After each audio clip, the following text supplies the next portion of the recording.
सभी भाई बहनों को जय मसीह की। मैं आपका स्वागत करता हूं अपने चैनल मसीह हरकेश पर। मेरे भाइयों, आज हम जानेंगे परमेश्वर के दास। देखिए, न्यायों की बुक के बारे में जानेंगे।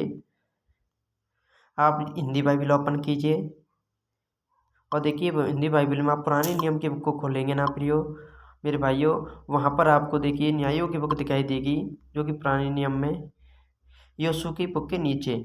आप आज हम इस बुक का अध्ययन करने जा रहे हैं मेरे भाइयों। इस न्यायों की संपूर्ण बुक का अध्ययन हम करेंगे इस एक ही वीडियो में, इसलिए वीडियो को ध्यान से देखते रहिए, लास्ट तक देखिए ध्यान से। और देखिए, हम समझेंगे कि हम देखिए संपूर्ण बाइबल हमारे प्रभु यीशु मसीह की और परमेश्वर की प्रेरणा से लिखी गई है। हम समझेंगे कि प्रभु यीशु मसीह या हमारे परमेश्वर क्या संदेश देना चाहते हैं इस बुक के माध्यम से, और हमें क्या बताना चाहते हैं।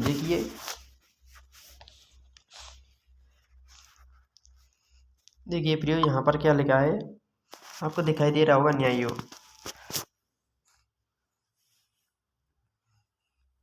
इसराइलियों का कनानियों पर विजय। देखिए यहाँ पर क्या हुआ है मेरे भाइयों, इसराइलियों की, जो इसराइली लोग हैं, इसराइली लोगों की कनानियों पर विजय हुई है। कनानियों की विजय के बारे में यहाँ पर वर्णन किया। पहले हम देखिए मेरे प्रियो, हम पहले ये देखेंगे कि बुक किसने लिखी है और कौन इसके लेखक हैं और किसके बारे में लिखी गई है। पहले हम इस बुक के बारे में जानेंगे। न्यायों की पुस्तक में लेखक का कोई संकेत नहीं है, परंतु यहूदी परंपरा भविष्यवक्ता शमूएल को इसका लेखक मानती है, क्योंकि शमूएल अंतिम न्यायी था। निश्चय ही न्यायों की पुस्तक का लेखक राजतंत्र के आरंभिक काल में रहा होगा। उन दिनों इसराइल का कोई राजा न था। यह वाक्य बार बार आता है, तो इससे घटनाओं और लेखन काल में विषमता उत्पन्न होती है। न्यायों का मूल अर्थ है उद्धारकर्ता। न्याय ही वास्तव में विदेशी उत्पीड़कों से इसराइल को मुक्ति दिलाने वाले हुए थे। निसंदेह वे उनमें उत्पन्न कुछ विवादों के समय शासकों एवं न्यायियों की भूमिका भी निभाते थे। क्या करते थे? शासकों और न्यायियों की भूमिका भी निभाते थे। आगे हम देखेंगे भाइयों, लेखन तिथि एवं स्थान कहाँ पे है, इस बुक को कहाँ पर लिखा गया है या किस लेखन तिथि कब लिखा गया है। लगभग 1043 से 1000 ईस्वी पूर्व। अति संभव है कि न्यायों की पुस्तक का संकलन राजा दाऊद के, देखिए मेरे प्रियो, क्या है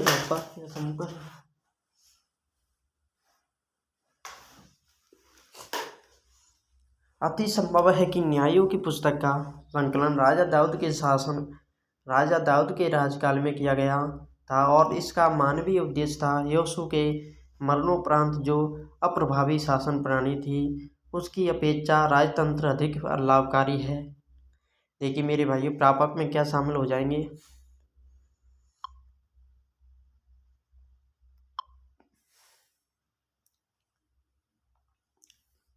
इसराइल और सब भावी बाइबल पाठक। देखिए प्रापक में क्या शामिल है मेरे भाइयों प्रियो, कि इसराइल और सब भावी बाइबल पाठक।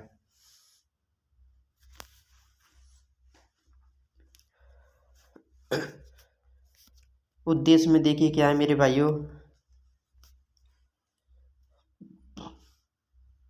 प्रतिज्ञा के देश पर विजय से लेकर इसराइल के प्रथम राजा तक के ऐतिहासिक युग का विवरण, जो मात्र इतिहास के उद्देश्य को नहीं परंतु न्यायों के युग के धर्मशास्त्र के परिप्रेक्ष्य को प्रस्तुत करता है। यहोवा को अब्राम से बांधी गई वाचा का विश्वास योग्य ठहराना, जबकि इसराइल बार बार चूकता रहा, और स्मरण कराना कि वही अपनी वाचा के प्रति विश्वास योग्य है, न न्यायी न राजा। यदि परमेश्वर प्रत्येक पीढ़ी में बुराई का दमन करने के लिए किसी न किसी को खड़ा करता है, तो न्यायों की संख्या उतनी होगी जितनी पीढ़ियां रही हैं।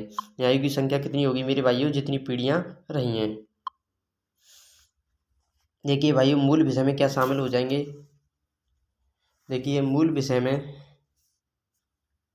गिरावट और उद्धार। देखिए यहाँ पर मूल विषय में शामिल हो जाएंगे गिरावट और उद्धार। रूपरेखा में क्या शामिल है? न्यायों के अधीन इसराइल की दशा, इसराइल के न्याय, इसराइल के पापों को दर्शाने वाली घटना है। देखिए यहाँ पे इसराइल के पापों को दर्शाने वाली घटना और इसराइल की बातों के बारे में यहाँ पर मालूम होगा। देखिए प्रियो, अब हम न्यायियों के पहले अध्याय में देखते हैं कि क्या बातें दी गई हैं। आप यहाँ पर दिखाई दे रहा होगा न्यायियों का पहला अध्याय। न्यायी के पहले अध्याय का टॉपिक क्या है मेरे प्रियो? इसराइलियों का कनानियों पर विजय। जो इसराइल लोग उनकी कनानियों पर विजय किस प्रकार से हुई है, इस अध्याय में हम जानेंगे। यहोशू के मरने के बाद इसराइलियों ने यहोवा से पूछा, कनानियों के विरुद्ध लड़ने को हमारी ओर से पहले कौन छाई करेगा? यहोवा ने उत्तर दिया, यहूदा छाई करेगा। सुनो, मैंने इस देश को उसके हाथ में दे दिया है। तब यहूदा ने अपने भाई शिमोन से कहा, मेरे संग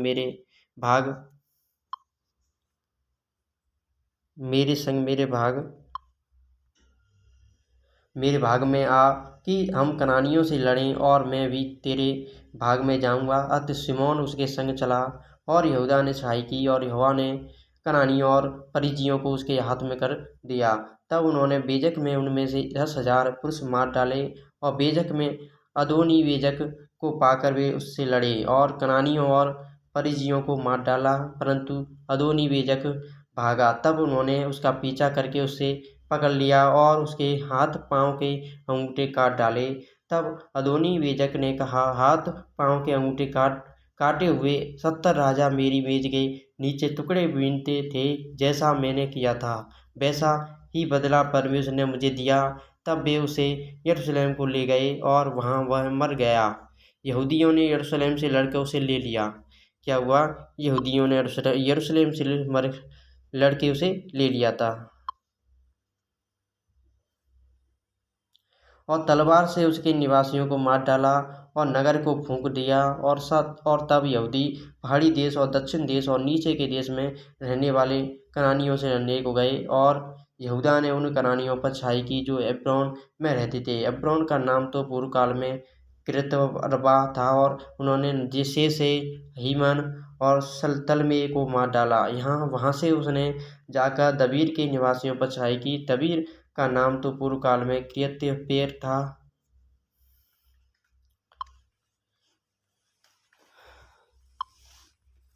आगे हम क्या देखते हैं?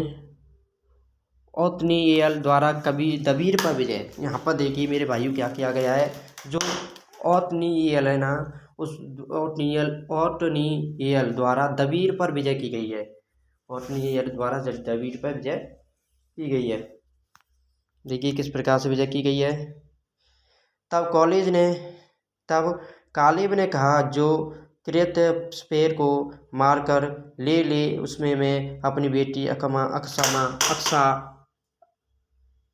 अकसा का विवाह कर दूंगा। इस पर कालेब के छोटे भाई कनजी ओत्नीएल ने उसे ले लिया, और उसने उससे अपनी बेटी अकसा का विवाह कर दिया, और वह ओत्नीएल के पास आई। तब उसने उसको अपने पिता से कुछ भूमि मांगने को उभारा। फिर वह अपने गधे पर से उतरी। तब कालेब ने उससे पूछा, तू क्या चाहती है? वह उससे बोली, मुझे आशीर्वाद दे। तूने मुझे दक्षिण देश तो दिया है, तो जल के सोते भी दे। इस प्रकार कालेब ने उसको ऊपर और नीचे दोनों सोते दे दिए। मूसा के साले एक ऋणी मनुष्य की संतान यहूदी के संग खजूरा वाले नगर से यहूदा के जंगल में गए, जो अराद के दक्षिण की ओर है। क्या है? और जाकर इसराइली लोगों के साथ रहने लगे। और क्या हुआ मेरे भाइयों? जाकर इसराइली लोगों के साथ रहने लगे। फिर यहूदा ने अपने भाई शिमोन के संग जाकर शपथ में रहने वाले कनानियों को मार डाल लिया और उस नगर का सत्यानाश कर डाला। इसलिए उस नगर का नाम होमा पड़ा। और यहूदा ने चारों ओर की भूमि समेत गाजा, अस्कलोन और एक्रोन को ले लिया। यहोवा यहूदा के साथ रहा, इसलिए उसने पहाड़ी देश के निवासियों को निकाल दिया, परंतु तराई के निवासियों के पास लोहे के रथ थे, इसलिए वह उन्हें न निकाल सका। और उन्होंने मूसा के कहने के अनुसार हेब्रोन कालेब को दे दिया, और उसने कहा वहाँ से अनाक के तीनों पुत्रों को निकाल दिया। और यरूशलेम में रहने वाले यबूसियों को बिन्यामीनियों ने ना निकाला, इसलिए यबूसी आज के दिन तक यरूशलेम में बिन्यामीनों के संग रहते हैं। क्या करते हैं? आज तक मेरे प्रियो बिन्यामीनों के साथ वो रहते हैं। 22वें अध्याय में क्या देखते हैं? फिर यूसुफ के घराने ने बेतेल पर छाई की और यहोवा उनके संग था। और यूसुफ के घराने ने बेतेल का भेद लेने को लोग भेजे और उस नगर का नाम पूर्व काल में लूज था। और वेदियों ने एक मनुष्य को उस नगर से निकलते हुए देखा और उससे कहा, नगर में जाने का मार्ग हमें दिखाओ और हम तुझे पर दया करेंगे। जब उसने उन्हें नगर में जाने का मार्ग दिखाया तब उन्होंने नगर को तो तलवार से मारा, परंतु उस मनुष्य को सारे घराने समेत छोड़ दिया। उस मनुष्य ने हित्तियों के देश में जाकर एक नगर बसाया और उसका नाम लूज रखा और आज के दिन तक उसका नाम वही है। मनश्शे ने अपने अपने गाँव समेत बेतशान, तानाक, दोर, यबलाम और महीदो के निवासियों को न निकाला। इस प्रकार कनानी उस देश में बसे ही रहे, परंतु जब इसराइली सामर्थी हुए तब उन्होंने कनानियों से बेगारी ली। क्या ली मेरे प्रियो? बेगारी ली।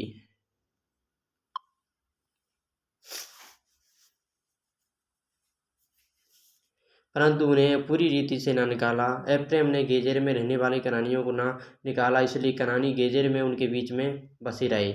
जबूलून ने किन्नोन और नेहलोन के निवासियों को न निकाला, इसलिए कनानी उनके बीच में बसे रहे और उनके बस में हो गए। आशेर के अक्को, दी, सिदोन, हेलाव, अकजीब, हेलबा, अफीक और रहोब के निवासियों को न निकाला था। क्या हुआ था? इनको भी नहीं निकाला गया था। इसलिए आशेरी लोग देश के निवासी कनानियों के बीच में बस गए, क्योंकि उन्होंने उनको न निकाला था।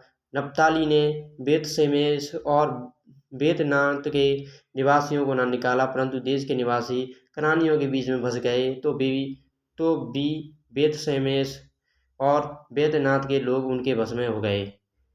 एमोरियों ने दानियों को पहाड़ी देश में भगा दिया और तराई में आने न दिया, इसलिए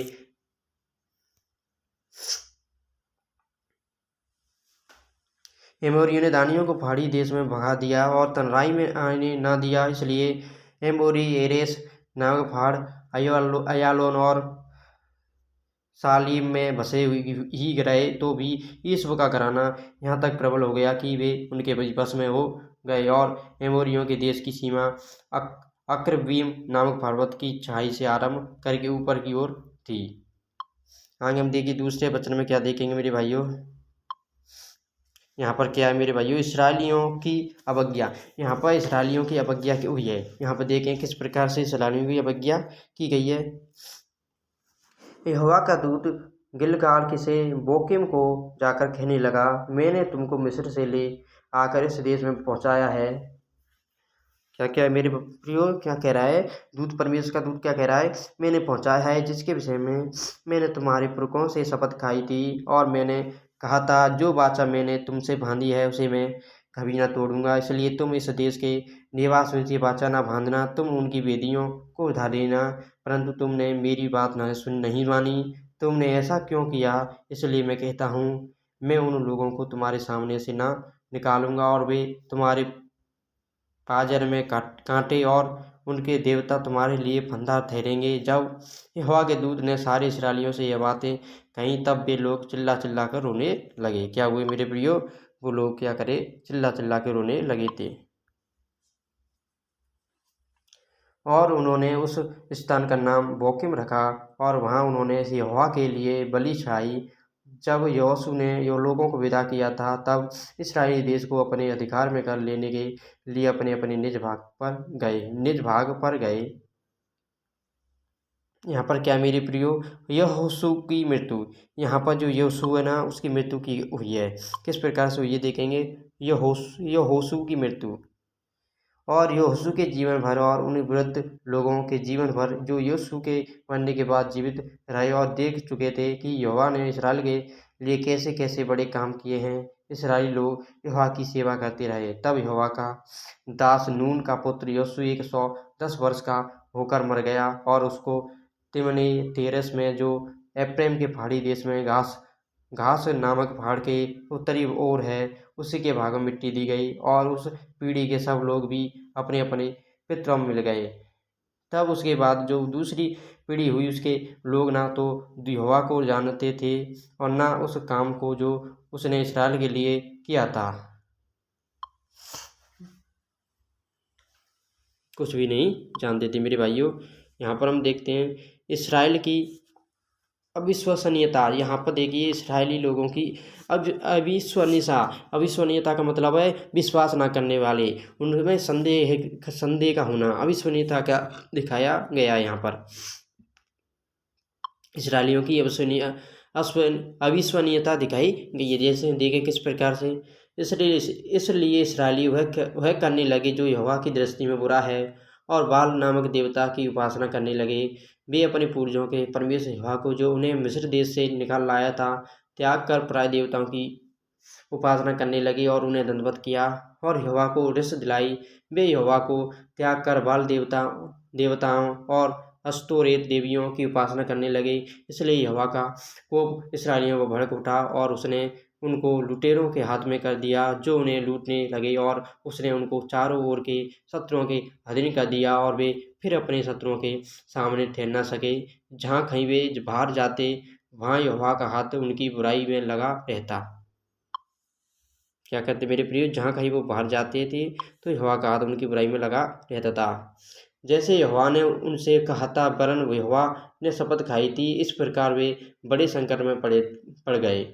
तो भी यहोवा उनके लिए न्याय ठहराता था, जो उन्हें लूटने वाले के हाथ से छुड़ाते थे। परंतु वे अपने न्यायों की भी नहीं मानते थे, वरन व्यभिचारिणी के समान पराए देवताओं के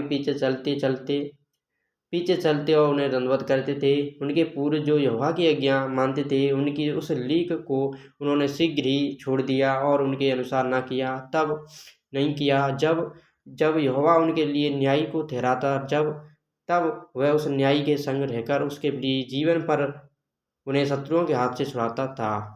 क्योंकि यहोवा उनका तरकराना, जो अंधेर और उपद्रव करने वालों के कारण होता था, सुनकर दुखी था। क्या था? हमारा परमेश्वर सुनकर दुखी था। परंतु जब न्यायी मर जाता, तब वे फिर पराय देवताओं के पीछे चलकर उनकी उपासना करते और उन्हें दंडवत करके अपने पुरखों से अधिक बिगड़ जाते थे और अपने बुरे कामों और हथेली चाल को नहीं छोड़ते थे। इसलिए यहोवा का कोप इसराइल पर भड़क उठा और उसने कहा, इस जाति ने उस वाचा को जो मैंने उनके पूर्वजों से बांधी थी तोड़ दिया और मेरी बात नहीं मानी। इस कारण जिन जातियों को यीशु मरते समय छोड़ गया है, उनमें से मैं अब किसी को उनके सामने से न निकालूंगा, जिससे उनके द्वारा मैं इसराइलियों की परीक्षा करूं कि जैसे उनके पूर्वज मेरे मार्ग पर चलते थे, वैसे ही यह भी चलेंगे कि नहीं। इसलिए यहोवा ने उन जातियों को एकाएक ना निकाला, वरन रहने दिया, और उसने उन्हें यीशु के हाथ में भी उनको ना सौंपा था। और देखिए, जिन्हें उन्होंने उसे यीशु के हाथ में भी नहीं सौंपा था। देखिए तीसरे अध्याय में हम क्या देखते हैं न्यायियों के में, अन्य जातियों का कनान की भूमि में रहना। देखिए यहाँ पर क्या हुआ है मेरे भाइयों, जो अन्य जाति लोग हैं, अन्य जातियों का कनान की भूमि में रहना।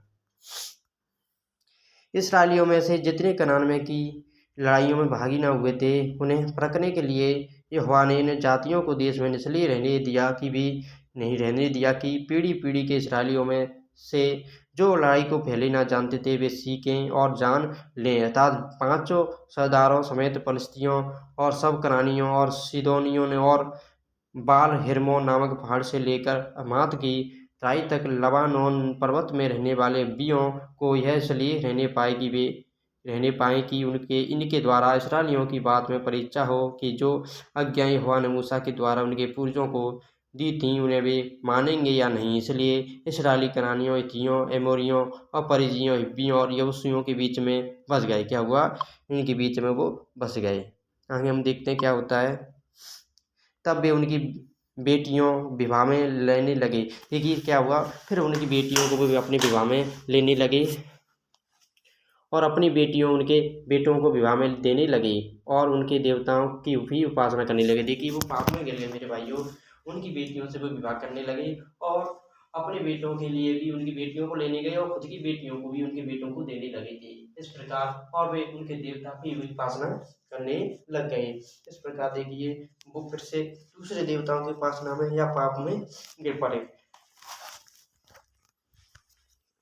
देखिए प्रियो, हम देखेंगे अब अगले इसमें क्या लिखाया है। ओतनिएल का चरित्र। यहाँ पर देखिए एक ओतनिएल नाम का एक व्यक्ति होगा, उसका यहाँ पर चरित्र बताया गया है। उसका जीवन, उसका चरित्र कैसा है, उसका चाल चलन कैसा है, वह यहाँ पर बताया गया है। देखते हैं कैसे बताया गया है, किस प्रकार से बताया गया है। इस प्रकार इसराइलियों ने यहोवा की दृष्टि में बुरा किया और अपने परमेश्वर यहोवा को भूलकर बाल नामक देवताओं और अशेरा नामक देवियों की उपासना करने लग गए। तब यहोवा का क्रोध इसराइलियों पर भड़का और उसने उनको हरमेन हरेम के राजा खुशून रिसातइम के अधीन कर दिया। सो इसराइली 8 वर्ष तक हुसन रिसातइम के अधीन में रहे। तब इसराइलियों ने यहोवा की दुहाई दी और उसने इसराइलियों के छुटकारे के लिए कालेब के छोटे भाई ओत्नीएल नामक कनजी के पुत्र को ठहराया और उसने उनको चढ़ाया। देखिए, यहोवा इसराइलियों से जितनी इसराइलियों के कामों से परमेश्वर की घृणा करता था, परंतु जब भी वो दुहाई देते तो फिर भी परमेश्वर को तरसा था और अपने इस लोगों को चढ़ाता था। देखिए, हमारा परमेश्वर बहुत दयालु है, अनुग्रहकारी, विलम्ब से कोप करने वाला है। उसमें यहोवा का आत्मा समाया और वह इसराइलियों का न्यायी बन गया और लड़ने को निकला। और यहोवा ने अराम के राजा कुशन रिसातइम को उसके हाथ में कर दिया और वह कुशन रिसातइम पर जयवंत हुआ। तब 40 वर्ष तक देश में शांति बनी रही। तब कनजी का पुत्र और ओत्नीएल मर गया। तब क्या हुआ मेरे प्रियो, जो कनजी का पुत्र ओत्नीएल था वो क्या हुआ, मर चुका है, वो खत्म हो गया। एहूद का चरित्र यहाँ पर क्या बताया गया है, ये कि एहूद नाम का व्यक्ति, उसके चरित्र के बारे में, उसके जीवन के बारे में यहाँ पर बताया गया है। देखते हैं किस प्रकार का उसका जीवन है। तब इसराइलियों ने फिर यहोवा की दृष्टि में बुरा किया और यहोवा ने मोआब के राजा एग्लोन को इसराइल पर प्रबल किया।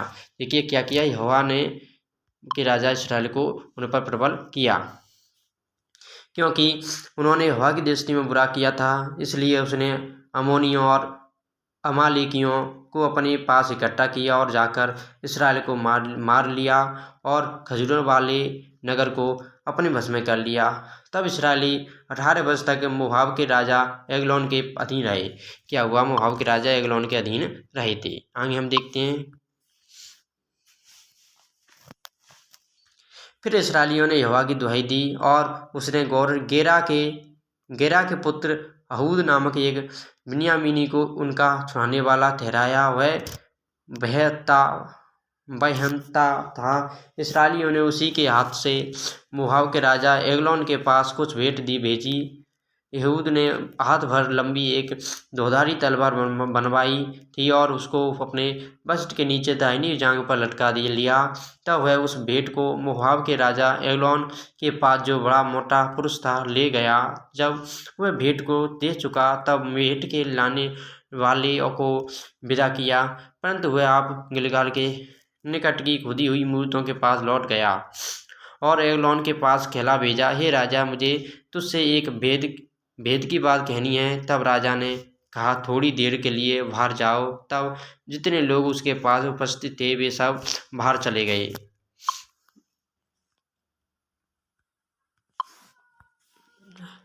तब यहूद उसके पास गया, वह तो अपनी एक हवादार अटारी में अकेला बैठा था। यहूद ने कहा, परमेश्वर की ओर से मुझे तुझसे एक बात कहनी है। तब वह यहूद पर से उठ खड़ा हुआ। इतने में यहूद ने अपना बायां हाथ बढ़ाकर अपनी दाहिनी जांघ पर से तलवार खींचकर उसकी तोंद में घुसेड़ दी और फल के पीछे मुठ भी बैठ गई और फल चर्बी में धंसा रहा, क्योंकि उसने तलवार को उसकी तोंद में से न निकाला, वरन वह उसके आर पार निकल गई। तब यहूद छच्चे से निकलकर बाहर गया और अटारी के किवाड़ खींचकर उसको बंद करके ताला लगा दिया। देखिए 24 अध्याय के बाद हम क्या देखते हैं। उसके निकल कर जाते ही राजा के सास आए तो क्या देखते हैं कि अटारी के किवाड़ों में ताला लगा है। इस कारण वे बोले, निश्चय वह हवादार कोठरी में लहू शंका करता होगा। वे बाट जोते जोते थक गए। तब के यह देखकर कि वह अटारी के किवाड़ नहीं खोलता, उन्होंने कुंजी लेकर किवाड़ खोले तो क्या देखा कि उनका स्वामी भूमि पर मरा पड़ा है। जब तक वे सोच विचार कर ही रहे थे, जब तक यहूद भाग निकला और खुदी हुई मूर्तों की परली और होकर सियरे में जाकर शरण ली। वहाँ पहुंचकर उसने एफ्रेम के पहाड़ी देश में नरसिंगा फूंका। तब इसराइली उसके संग होकर पहाड़ी देश से उसके पीछे पीछे नीचे गए। क्या हुआ? पहाड़ी देश से उसके पीछे पीछे नीचे गए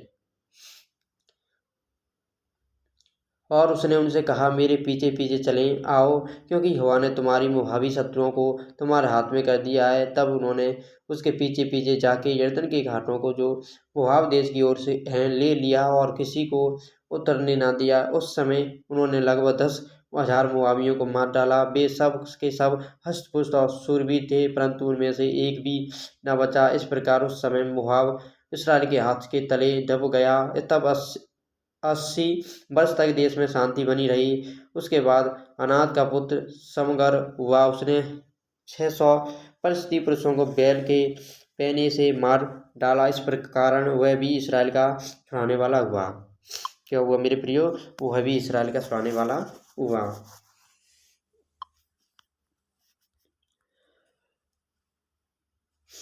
दबोरा और बाराक का चरित्र यहाँ पर देखिए मेरे प्रियो क्या बताया गया है। दबोरा है और बारा है, उनके चरित्र के, उनके जीवन के बारे में बताया गया है। जब एहूद मर गया तब इसराइलियों ने फिर यहोवा की दृष्टि में बुरा किया, इसलिए यहोवा ने उनको हासोर में विराजने वाले कनान के राजा याहू के अधीन कर दिया। इसका सेनापति सीसरा था, जो अन्य जातियों की हेरोशेत का निवासी था। तब इसराइलियों ने यहोवा की दुहाई दी, क्योंकि सीसरा के पास लोहे की 900 रथ थे और वह इसराइलियों पर 20 वर्ष तक बड़ा अंधेर करता रहा। देखिए 20 वर्ष के बाद फिर परमेश्वर से उन्होंने दुहाई दी, फिर भी देखिए परमेश्वर फिर भी सुनेगा उनकी। उस समय लपी दूत की स्त्री दबोरा, जो नबिया थी, इसराइलियों का न्याय करती थी। वह प्रेम के पहाड़ी देश में रामा और बेतेल के बीच में दबोरा के खजूर के तले बैठा करती थी और इसराइली उसके पास न्याय के लिए जाया करते थे। उसने अभी अबीनोअम के पुत्र बाराक को केदेश नप्ताली में से बुलाकर कहा, क्या इसराइल के परमेश्वर यहोवा ने यह आज्ञा नहीं दी कि तू जाकर ताबोर पहाड़ पर चढ़ और नप्तालियों और जबूलूनियों में से के 10,000 पुरुषों को संग ले जा। तब मैं याबीन के सेनापति सिसरा को रथों और भीड़ भाड़ समेत किसोन नदी तक तेरी ओर खींच ले आऊँगा और उसको तेरे हाथ में कर दूंगा। बाराक ने उससे कहा, यदि तू मेरे संग चलेगी तो मैं जाऊंगा, नहीं तो ना जाऊंगा। उसने कहा, निसंदेह मैं तेरे संग चलूंगी, तो भी इस यात्रा में तेरी कुछ भलाई ना होगी। देखिए क्या कहा, फिर भी तेरी कोई भलाई नहीं होगी, क्योंकि यहोवा सिसरा को एक स्त्री के अधीन कर देगा। तब दबोरा उठकर बाराक के संग कदेश को गई। तब बाराक ने जबूलून और नप्ताली के लोगों को केदेश में बुलवा लिया और उसके लिए पीछे 10,000 पुरुष चढ़ गए और दबोरा उसके संग चढ़ गई। हेबेर नामक केनी ने उन केनियों में से जो मूसा के साले होहाब के वंश के थे अपने को अलग करके केदेश के पास के सान निरिम के बांझ वृक्ष तक जाकर अपना डेरा वहीं डाला था। जब सीसरा को यह समाचार मिला कि अबीनोअम का पुत्र बाराक ताबोर पहाड़ पर चढ़ गया है, तब सीसरा ने अपने सब रथ, जो लोहे के 900 रथ थे, और अपने संग की सारी सेना को अन्य जातियों के हेरोशेत से किसोन नदी पर बुलवाया। तब दबोरा ने बाराक से कहा, उठ, क्योंकि आज वह दिन है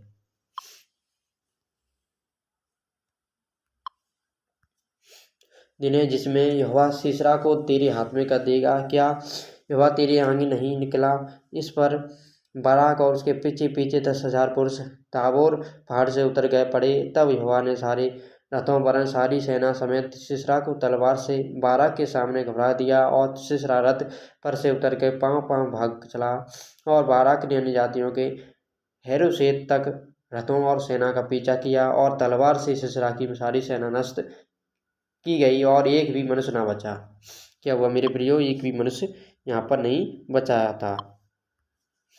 परंतु सीसरा पांव पांव हेबेर के कहने की स्त्री याएल के डेरे को भाग गया, क्योंकि हासोर के राजा याबीन और हेबेर केनी में मेल था। तब याएल सीसरा की भेंट के लिए निकलकर उससे कहने लगी, हे मेरे प्रभु, आ मेरे पास आ और न डर। तब वह उसके पास डेरे में गया और उसने उसके ऊपर कंबल डाला दिया। तब सीसरा ने उससे कहा, मुझे प्यास लगी है, मुझे थोड़ा पानी पिला। तब उसने दूध की कुप्पी खोलकर उसे दूध पिलाया और उसको उड़ा दिया। तब उसने उनसे कहा, ढेरे के द्वार पर खड़ी रह, और यदि कोई आकर तुझसे पूछे, यहाँ कोई पुरुष है, तब कहना, कोई भी नहीं। उसके बाद हेबेर की यह स्त्री याएल ने ढेरे की एक घुंटी ली और अपने हाथ में एक कटोरा भी लिया, और दबे पांव उसके पास जाकर घुंटी को उसकी कनपटी में ऐसा ठोक दिया कि घुंटी पार होकर भूमि में धंस गई। कैसा ठोक दिया कि घुंटी पार होकर भूमि में धंस गई।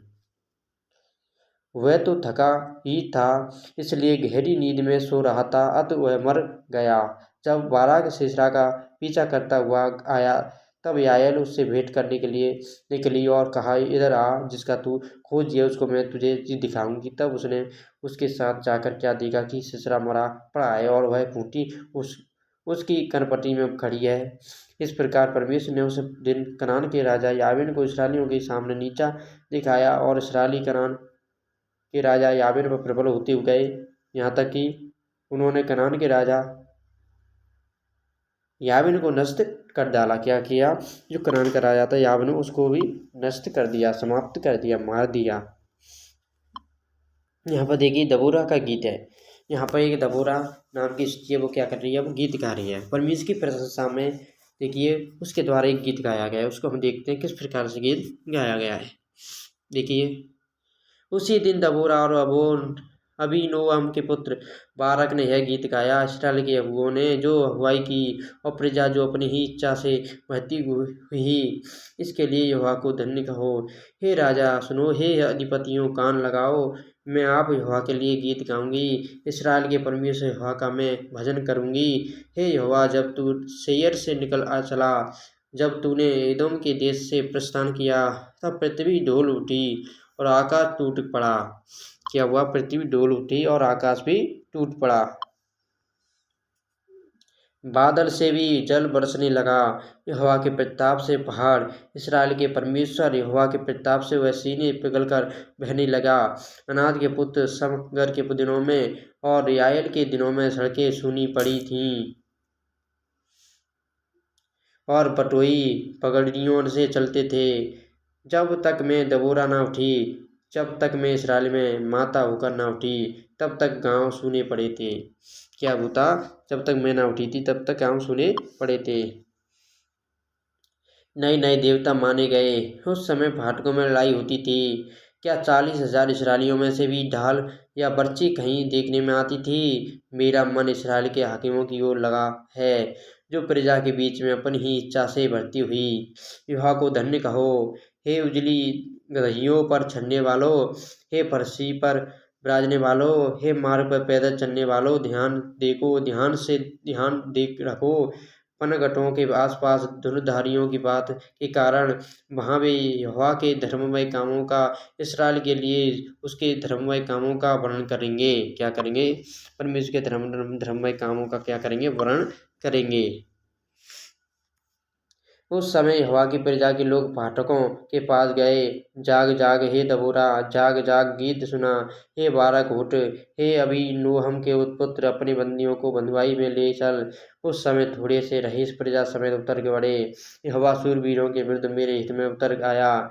एप्रैम में से वे आए, जिसकी जड़ अमालेक में है। हे बिन्यामीन, तेरे पीछे तेरे दलों में माकिर में से हाकिम और जबूलून में से सेनापति का दंड लिए हुए उतरे।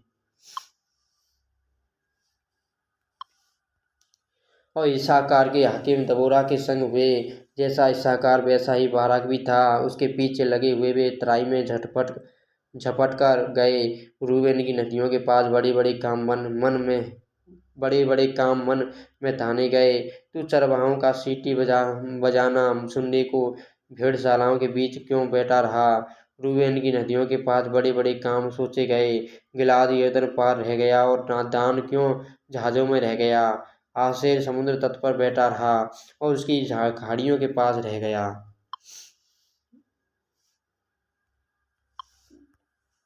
जबूलून अपने प्राण पर खेलने वालों लोग ठहरे। नप्ताली भी देश के ऊंचे ऊंचे स्थानों पर वैसा ही ठहरा। राजा आकर लड़े। उस समय कनान के राजा महीदों के सोतों के पास तानाक में लड़े, पर रुपयों का कुछ लाभ न पाया। आकाश की ओर से भी लड़ाई हुई, परंतु तारों ने अपने अपने मंडल से सिसरा से लड़ाई की। किसोन नदी ने उनको भार दिया, अर्थात वही प्राचीन नदी जो किसोन नदी है। हे मन यहाँ बांधे आगे बढ़, यहाँ पर क्या कह गया है, हे मन यहाँ बांध कर आगे बढ़। उस समय घोड़े की खुरों से ताप का शब्द होने लगा। उनके बलिष्ठ घोड़ों के कूदने से यह हुआ। यहोवा का दूत कहता है कि मेरोज को श्राप दो, उसके निवासियों को भारी श्राप दो, क्योंकि वे यहोवा की सहायता करने को, शूरवीरों के विरुद्ध यहोवा की सहायता करने को न आए। सब स्त्रियों में से केनी हेबेर की स्त्री यायल धन्य ठहरेगी। ढेरों में रहने वाली सब स्त्रियों में से वह धन्य ठहरेगी। सिसरा ने पानी मांगा, उसने दूध दिया। रईसों के योग बर्तन में वह मक्खन ले आई। क्या हुआ? रईसों के योग वो अपने क्या में मक्खन ले आई।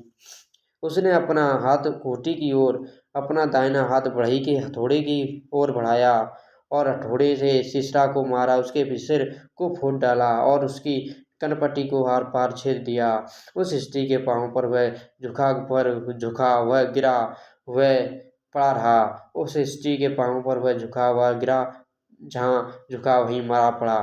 खिड़की में से एक स्त्री झांक कर चिल्लाई। सिसरा की माता ने झिलमिली की ओट से पुकारा, उसके रथ के आने में इतनी देर क्यों लगी? उसके रथों के पहियों को देर क्यों हुई? उसकी बुद्धिमानी प्रतिष्ठित स्त्रियों ने उसे उत्तर दिया। क्या दिया? उत्तर दिया। आगे देखते हैं क्या उत्तर दिया। वरन उसने अपने आप को इस प्रकार उत्तर दिया, क्या उन्होंने लूट पाकर बांट नहीं ली? क्या एक एक पुरुष को एक एक वरन दो दो कुंवारियां, और सिसरा को रंगीले वस्त्र की लूट, वरन बूटे काढ़े हुए रंगीले वस्त्र की लूट, और लूटे हुओं के गले में दोनों और बूटे काढ़े हुए रंगीले वस्त्र नहीं मिले। हे यहोवा, तेरे सब शत्रु ऐसे ही नाश हो गए जाएं, परंतु उसके प्रेमी लोग प्रताप के साथ उदय होते हुए सूर्य के समान तेजोमय हों। फिर देश में 40 वर्ष तक शांति रहे। क्या हो? फिर देश में मेरे प्रियो 40 वर्ष तक शांति रहे।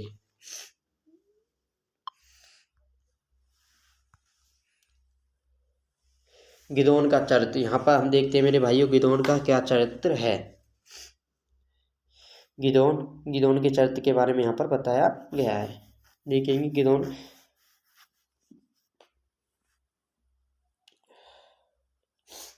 तब इस्राएलियों ने यहोवा की दृष्टि में बुरा किया। देखिए फिर से ये इस्राएली लोगों ने यहोवा की दृष्टि में क्या किया था?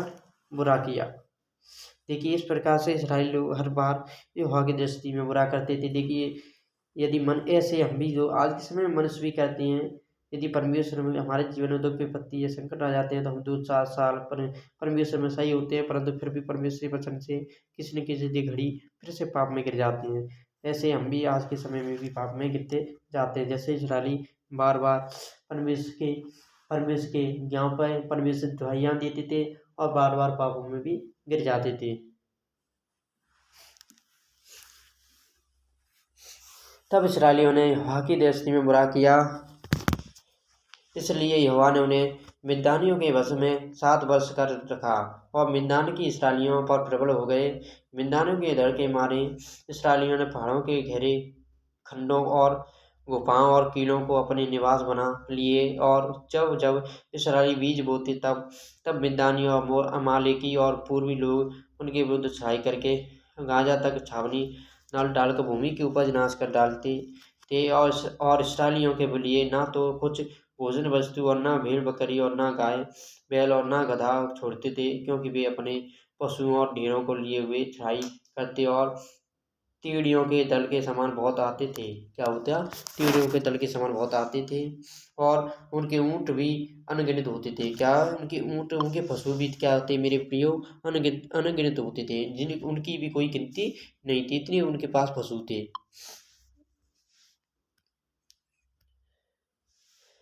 उनके ऊँट भी अनगिनत होते थे और वे देश का उजाड़ने के लिए उसमें आया करते थे। और मिद्यानियों के कारण इस्राएली बड़ी दुर्दशा में पड़ गए। तब इस्राएलियों ने यहोवा की दुहाई दी। जब इस्राएलियों ने मिद्यानियों के कारण यहोवा की दुहाई दी, तब यहोवा ने इस्राएलियों के पास एक नबी को भेजा, जिसने उनसे कहा, इस्राएल का परमेश्वर यहोवा यह कहता है, मैं तुमको मिस्र में से ले आया और दासत्व के घर से निकाल ले आया, और मैंने तुमको मिस्रियों के हाथ से, वरन जितने तुम पर अंधेरी करने करते थे उन सभी के हाथ से छुड़ाया, और उनको तुम्हारे सामने से बरबस निकाल कर उनका देश तुम्हें दे दिया। और मैंने तुमसे कहा, मैं तुम्हारा परमेश्वर यहोवा हूँ। एमोरी लोग जिनके देश में मैं तुम रहते हैं, वो उनके देवताओं का भय न मानना, परंतु तुमने मेरा कहना नहीं माना। क्या हुआ?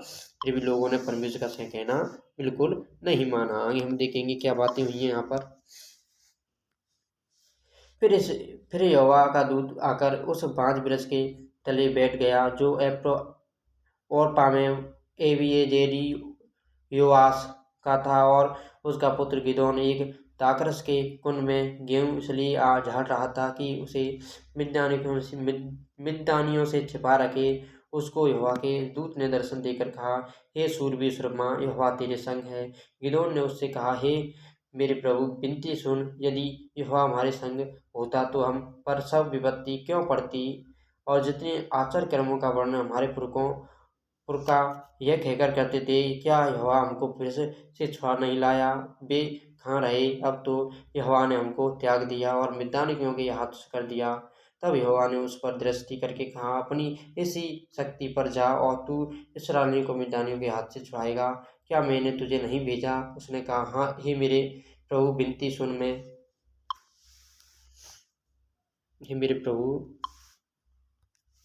विनती सुन, मैं इसराइल को कैसे छुड़ाऊँ? देख, मेरा कुल मनश्शे में सबसे कंगाल है, फिर मैं अपने पिता के घराने में सबसे छोटा हूँ। यहोवा ने उससे कहा, निश्चय मैं तेरे संग रहूँगा, सो तू मिद्यानी को ऐसा मार लेगा जैसा एक मनुष्य को। गिदोन ने उससे कहा, यदि तेरा अनुग्रह मुझ पर हो तो मुझे उसका कोई चिन्ह दिखा कि तू ही मुझसे बातें कर रहा है, जब तक मैं तेरे पास फिर आकर अपनी भेंट निकाल कर तेरे सामने न रखूं, तब तक तू यहाँ से न जा। उसने कहा, मैं तेरे लौटने तक ठहरा रहूँगा। तब गिदोन ने जाकर बकरी का एक बच्चा और एक एपा मैदे की अख़मीरी रोटियाँ तैयार की। तब मांस को टोकरी में और रसा को तसले में रखकर बांज वृक्ष के तले उसके पास ले जाकर दिया। परमेश्वर के दूत ने उससे कहा, मांस और अख़मीरी रोटियों को लेकर इस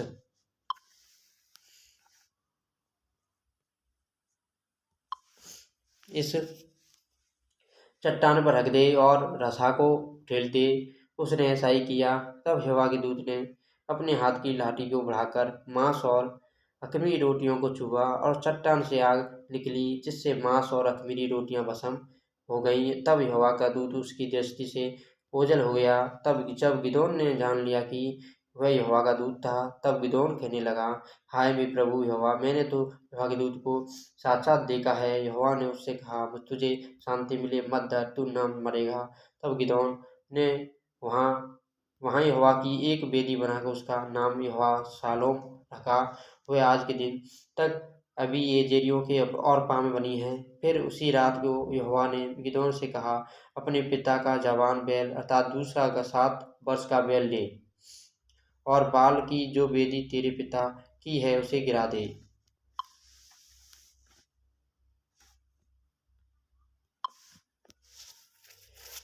और जो असेरा देवी उसके पास है उसे काट डाल, और उस दृढ़ स्थान की चोटी पर ठहराई हुई रीति से अपने परमेश्वर यहोवा की एक वेदी बना। तब उस दूसरे बैल को ले और उस असेरा की लकड़ी जो तू काट डालेगा जलाकर होमबलि चढ़ा। तब गिदोन ने अपने संग 10 दासों को लेकर यहोवा के वचन के अनुसार किया, परंतु अपने पिता के घराने और नगर के लोगों के डर के मारे हुए काम दिन को ना कर सका, इसलिए रात में किया। क्या हुआ? अद्भुत काम उसने दिन में नहीं किया और रात में किया।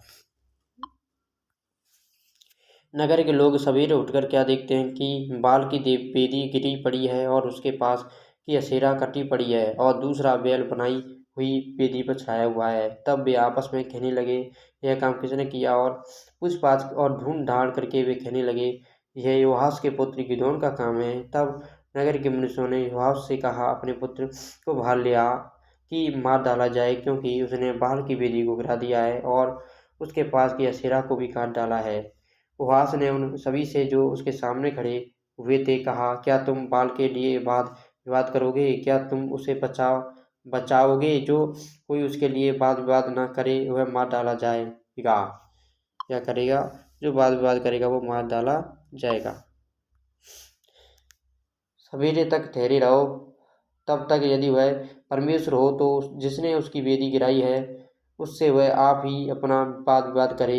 इसलिए उस दिन गिदोन का नाम यह कहकर यरूब्बाबेल रखा गया कि इसने जो बाल की वेदी गिराई है तो इस पर बाल का आप वाद विवाद कर ले। क्या करे? जो बाल देवता है ना वो आप अपना वाद विवाद कर दे, क्योंकि उसकी वेदी गिराई है उसने। इसके बाद सब मिद्यान की और अमालेकी की और पूर्वी इकट्ठे हुए और पार आकर यरचेल की तराई में ढेरे डाले। तब यहोवा का आत्मा गिदोन में समाया और उसने नरसिंगा फूंका। तब एबीएजेरी उसकी सुनने के लिए इकट्ठे हुए।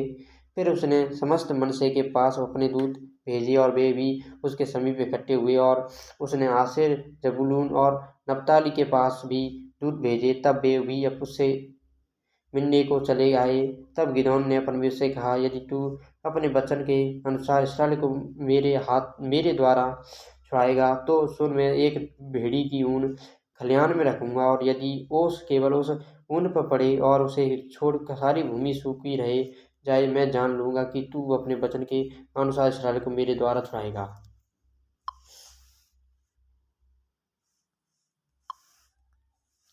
और ऐसा ही हुआ। इसलिए जब उसने सवेरे उठकर उस ऊन को दबाकर उसमें से ओस निचोड़ी, तब एक कटोरा भर गया। फिर गिदोन ने परमेश्वर से कहा कि यदि मैं एक बार फिर कहूँ तो तेरा क्रोध मुझ पर न भड़के। मैं इस ऊन से एक बार और भी तेरी परीक्षा करूँ, अर्थात केवल ऊन ही सूखी रहे और सारी भूमि पर ओस पड़े। उस रात को परमेश्वर ने ऐसा ही किया, अर्थात केवल ऊन ही सूखी रही और सारी भूमि पर ओस पड़ी। देखिए परमेश्वर किस प्रकार से, परमेश्वर को क्रोध भी नहीं आया। यदि परमेश्वर चाहता है वो अब करता करके ही रहता है। देखिए आगे हम देखते हैं।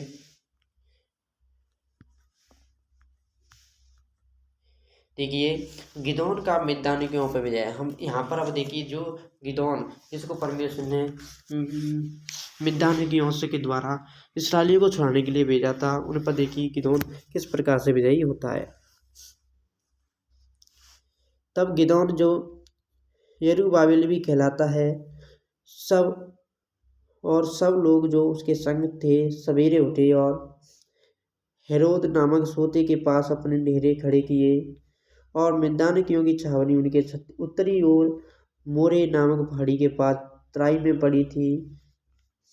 तब यहोवा ने गिदोन से कहा, जो लोग तेरे संग हैं वे इतने हैं कि मैं मिद्यानियों को उनके हाथ नहीं कर सकता। नहीं तो इसराइल यह कहकर मेरे विरुद्ध अपनी बढ़ाई मारने लगेंगे कि हम अपने ही भुजबल के द्वारा बचे रहे। क्या मारने लगेंगे कि हम अपने ही भुजबल के द्वारा बचे हैं। इसलिए तू जाकर लोगों में यह प्रचार करके सुना दे, जो कोई डर के मारे ततराता हो वह गिलाद पहाड़ से लौटकर चला जाए। तब 22,000 लोग लौट गए और केवल 10,000 रह गए।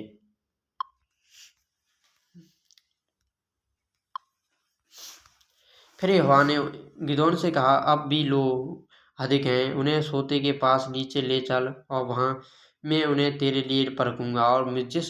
और जिसके विषय में मैं तुझसे कहूँ यह तेरे संग चलें वह तो तेरे संग चलें, और जिसके विषय में मैं ना कहूँ यह तेरे संग ना जाए वह ना जाए। तब वह उनको सोते के पास नीचे ले गया। वहां यहोवा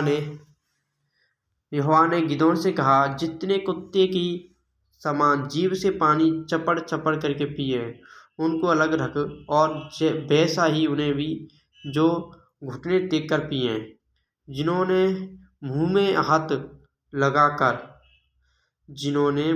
हाथ लगाकर चपड़ चपड़ करके पानी पिया, उनको तो गिनती 300 ठहरी, और बाकी सब लोगों ने घुटने टेक कर पानी पिया। तब यहोवा ने गिदोन से कहा, इन 300 चपड़ चपड़ करके पीने वालों के द्वारा मैं तुमको छुड़ाऊंगा और मिद्यानियों को तेरे हाथ में कर दूंगा, और अन्य लोग अपने अपने स्थान को लौट जाएं।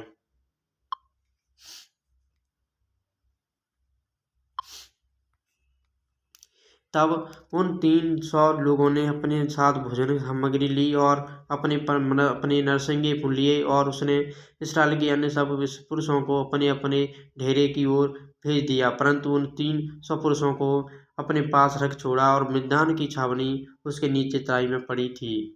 उसी रात को यहोवा ने उससे कहा, उठ छावनी पर छाई कर, क्योंकि मैं उसे तेरे हाथ कर देता हूँ। परंतु यदि तू छाई करते डरता है तो अपने सेवक फूरा फूरा को संग लेकर छावनी के पास जाकर सुन कि वे क्या कह रहे हैं। उसके बाद तुझे उस छावनी पर छाई करने का यह होगा। तब वह अपने सेवक फूरा को संग ले उन हथियार बंदों के पास जो छावनी के छोर पर थे उतर गया। मिद्यानी, अमालेकी और सब पूर्वी लोग तो चिड़ियों के समान बहुत से तराई में फैल पड़े थे, और उनके ऊँट समुद्र और क्या हुआ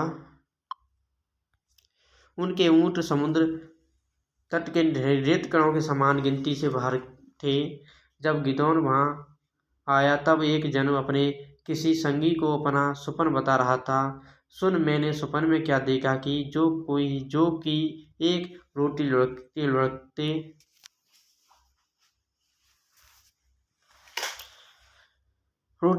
लुढ़कते मिद्यान की छावनी में आई, और धेरे को ऐसी टक्कर मारी कि वह गिर गया, और उसको ऐसा उलट दिया कि ढेरा गिर पड़ा रहा। उसके संगी ने उत्तर दिया, यह योआश के पुत्र गिदोन नामक एक इस्राएली पुरुष की तलवार को छोड़ खुश नहीं है। उसी के हाथ में परमेश्वर ने मिद्यान को सारी छावनी समेत कर दिया है।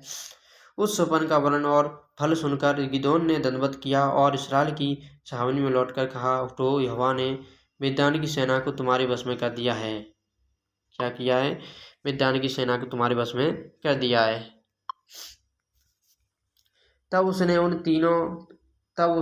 300 पुरुषों के 3 झुंड किए, और एक एक पुरुष के हाथ में एक नरसिंगा और खाली घड़ा दिया, और घड़ों के भीतर एक मशाल थी। फिर उसने उनसे कहा, मुझे देखो और वैसा ही करो। सुनो, सब जब मैं उस छावनी की छोर पर पहुंचूं तब जैसा मैं करूं वैसा ही तुम भी करना। अतः जब मैं और मेरे सब संगी नरसिंगा फूंके तब तुम भी अब छावनी के चारों ओर नरसिंगे फूंकना और ललकारना, यहोवा की ओर गिदोन की तलवार।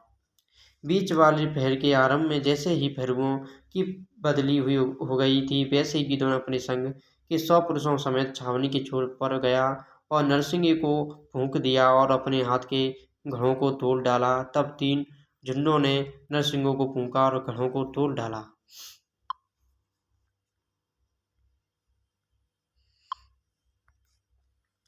और अपने अपने बाएं हाथ में मशाल और दाहिने हाथ में फूंकने को नरसिंगा लिए हुए चिल्ला उठे, यहोवा की तलवार और गिदोन की तलवार। तब वे छावनी के चारों ओर अपने अपने स्थान पर खड़े रहे, और सब सेना के लोग दौड़ने लगे, और उन्होंने चिल्ला चिल्ला कर उन्हें भगा दिया, और उन्होंने 300 नरसिंगों को फूंका, और यहोवा ने एक एक पुरुष की तलवार उसके संगी पर और सब सेना पर चलवाई। तो सेना के लोग सरीरा की ओर बेतशिता के तब और तबात के पास के आबेल महोला तक भाग गए। तब इस्राएली पुरुष नप्ताली और आशेर और मनश्शे के सारे देश से इकट्ठे होकर मिद्यानियों के पीछे पड़े, और गिदोन ने एप्रैम के सब पहाड़ी देश में यह कहने को दूत भेज दिए, मिद्यानियों से मुठभेड़ करने को चले आओ, और यरदन नदी के घाटों को बेतबारा तक उनसे पहले अपने वश में कर लो। तब सब एप्रैमी पुरुषों ने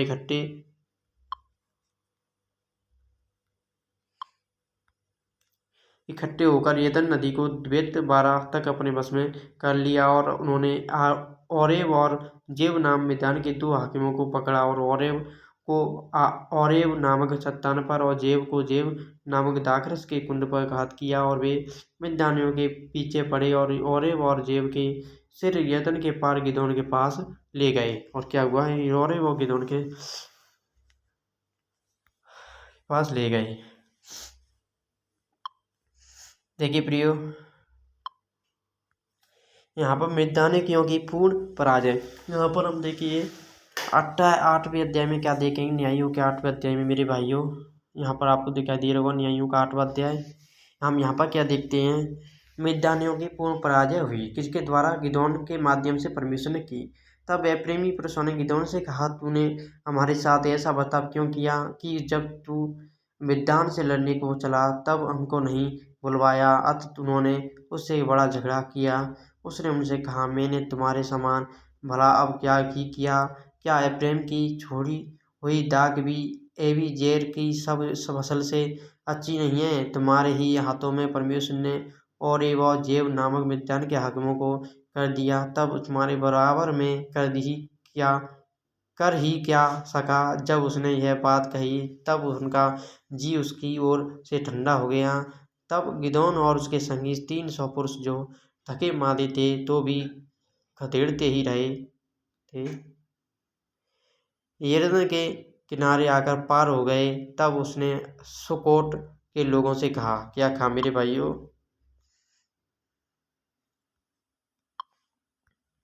सुकोट के लोगों से कहा, मेरे पीछे आने वालों को रोटियां दो, क्योंकि यह थके मादे हैं और मैं मैदान के जेबे और सलमुन्ना नामक राजाओं का पीछा कर रहा हूँ। सुकोट के हाकिमों ने उत्तर दिया, क्या जेबे और सलमुन्ना तेरे हाथ में पड़ चुके हैं कि हम तेरी सेना को रोटी दें? गिदोन ने कहा, जब यहोवा जेबे और सलमुन्ना को मेरे हाथ में कर देगा तब मैं इस बात के कारण लो तुमको जंगल के कटीले और बिच्छू पेड़ों से नुचवाऊंगा। वहां से वह पनूएल को गया और वहां के लोगों से ऐसी ही बात कही, और पनूएल के लोगों ने सुकोट के लोगों का साथ दिया उत्तर किया। क्या? सुकोट के लोगों का साथ उत्तर दिया। उसने पनूएल के लोगों से कहा, जब मैं इस कुशल से लौट आऊंगा तब इस घूमट को ढा दूंगा। क्या करूंगा? तब मैं इस घूमट को ढा दूंगा। आगे हम देखते हैं क्या होता है। जेबे और सलमुन्ना तो कक्रोर में थे और उनके साथ कोई 15,000 पुरुषों की सेना थी, क्योंकि पूर्वियों की सारी सेना में से उतने ही रह गए थे, और जो मारे गए थे वे 1,20,000 हथियारबंद थे। तब गिदोन ने नोह और योभा के पूर्व की ओर ढेरों में रहने वालों के मार्ग में चढ़कर उस सेना को जो निडर पड़ी थी मार लिया। और जब जेबे और सलमुन्ना भागे तब उसने उनका पीछा करके मैदान के उन दोनों राजाओं अर्थात जेबे और सलमुन्ना को पकड़ लिया और सारी सेना को भगा दिया। और योआश का पुत्र गिदोन हेरेस नामक गिदोन हेरेस नामक छाई पर से लड़ाई से लौटा और सुकोट के एक जवान पुरुष को पकड़कर उससे पूछा, और उसने सुकोट के 77 हाकिमों और वृद्ध लोगों के पत्ते लिखवाए। क्या हुआ? उनके पत्ते लिखवाए। आगे हम देखेंगे 15वें अध्याय में क्या बातें हुई हैं 15वें वचन से।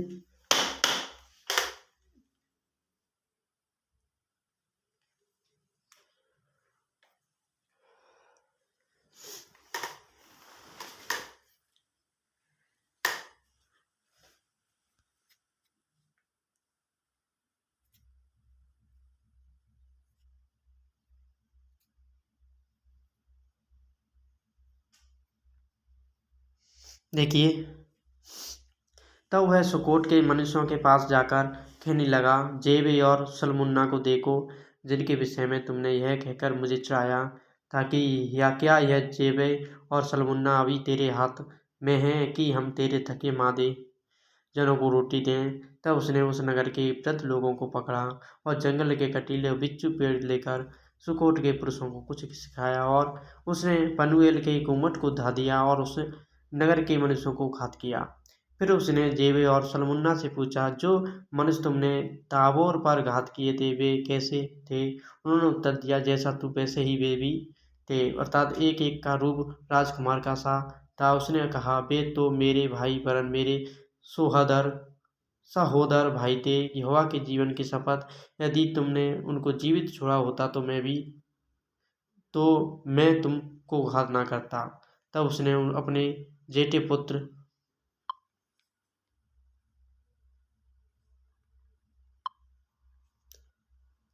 येतेर से कहा, उठकर उन्हें घात कर। परंतु जवान ने अपनी तलवार न खींची, क्योंकि वह उस समय तक लड़का लड़का ही था, इसलिए वह डर गया। तब जेबे और सलमुन्ना ने कहा, तू उठकर हम पर प्रहार कर, क्योंकि जैसा पुरुष हो वैसा ही उसका पौरुष भी होगा।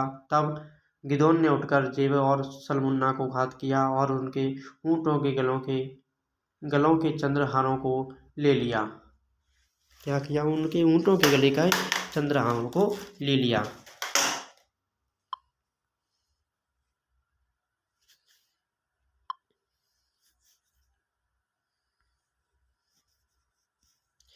तब इस्राएलियों के पुरुषों ने गिदोन से कहा, तू हमारे प्रभु ऊपर प्रभुता कर, तू और तेरा पुत्र और पोती भी प्रभुता करे, क्योंकि तूने हमको मिद्यान के हाथ से छुड़ाया है। देखिए यहाँ पर इस्राएली के लोग क्या कह रहे हैं? इस्राएली के लोग, तू हमारे ऊपर प्रभुता कर, क्योंकि तूने हमको छुड़ाया है।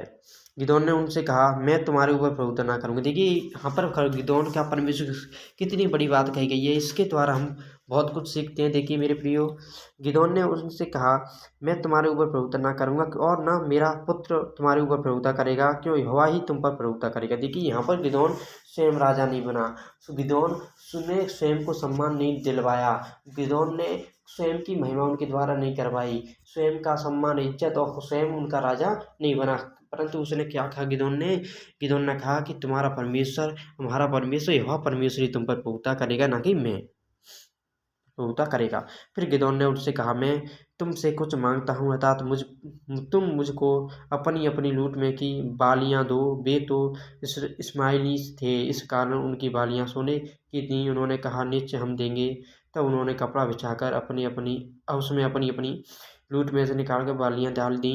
जो सोने की बालियाँ उसने मांग ली, उनका तौल 1700 शेकेल हुआ। और उनको छोड़ चंद्रहार, सुम्के, झुमके और बैंगनी रंग के वस्त्र जो मिद्यान के राजा पहने थे, और उनके ऊँटों के गलों की जंजीर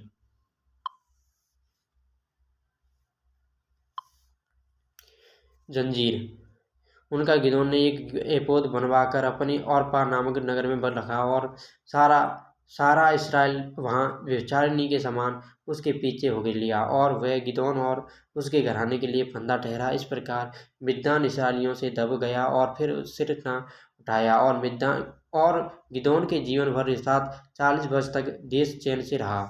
योआश का पुत्र यरूब्बाल जाकर अपने घर में रहने लगा, और गिदोन के 17 बेटे उत्पन्न हुए, क्योंकि उसकी बहुत स्त्रियाँ थीं, और उसकी जो एक रखेल शेकेम में रहती थी, उसको एक पुत्र उत्पन्न हुआ, और गिदोन ने उसका नाम एबीमेलेक रखा। योआश का पुत्र गिदोन पूरे बुढ़ापे में मर गया, और एबीएजेरियों के औरपा नामक गाँव में उसके पिता को योआश की कब्र में उसको मिट्टी दी गई।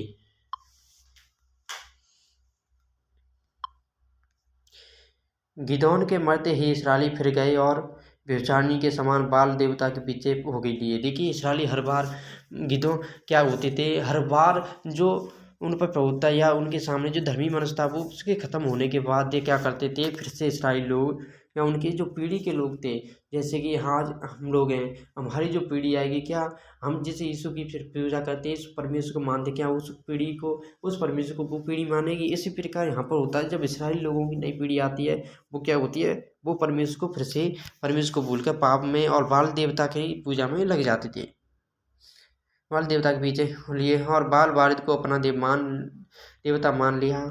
और इस्राएलियों ने अपने परमेश्वर यहोवा को, जिसने उनको चारों ओर के सब शत्रुओं के हाथ से छुड़ाया था, स्मरण न रखा, और न उन्होंने यरूब्बाल अर्थात गिदोन की उस सारी भलाई के अनुसार जो उसने इस्राएलियों के साथ की थी, उसके घराने को प्रीति दिखाई। देखिए उसके घराने को भी उन्होंने प्रीति नहीं दिखाई, सब कुछ वो भूल गए।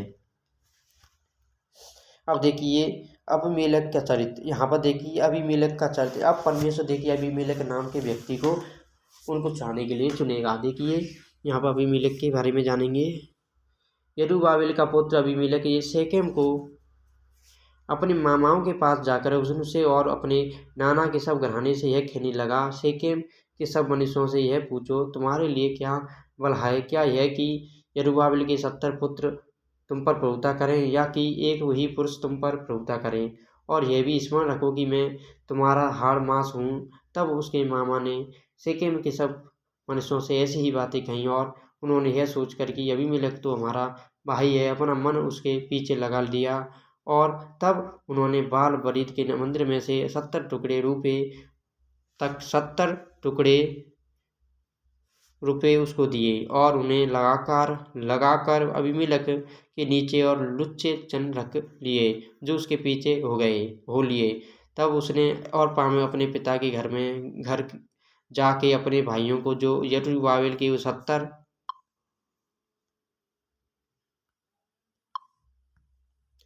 पुत्र थे एक ही पत्थर पर घात किया, परंतु यरूब्बाबेल का योताम नामक लहुरा पुत्र छिपकर बच गया। तब शेकेम के सब पुरुषों और बेत मीलों के सब लोगों ने इकट्ठे होकर शेकेम के खम्भे के पास वाले बांज वृक्ष के पास अबीमेलेक को राजा बनाया। इसका समाचार सुनकर योताम गिरिजिम पहाड़ की चोटी पर जाकर खड़ा हुआ और ऊंचे स्वर से पुकार के कहने लगा, हे शेकेम के मनुष्यों, मेरी सुनो, इसलिए कि परमेश्वर तुम्हारी सुने। किसी युग में वृक्ष किसी का अभिषेक करके अपने ऊपर राजा ठहराने को चले। तब उन्होंने जैतून के वृक्ष से कहा, तू हम पर राज कर। तब जैतून के वृक्ष ने कहा, क्या मैं अपनी उस चिकनाहट को छोड़कर, जिससे लोग परमेश्वर और मनुष्य दोनों का आदर मान करते हैं, वृक्षों का अधिकारी होकर इधर उधर फिर ढूंढने? क्या हुआ? क्या जवाब दिया? वृक्षों का अधिकारी होकर इधर उधर ढूंढने को चलूं? तब वृक्षों ने अंजीर के वृक्ष से कहा, तू आकर हम पर राज कर। अंजीर के वृक्ष ने उनसे कहा, क्या मैं अपने मीठेपन और अपने अच्छे अच्छे फलों को छोड़ वृक्षों का अधिकारी होकर इधर उधर ढूंढने को चलूं? फिर वृक्षों ने दाखलता से कहा, तू आकर हम पर राज कर।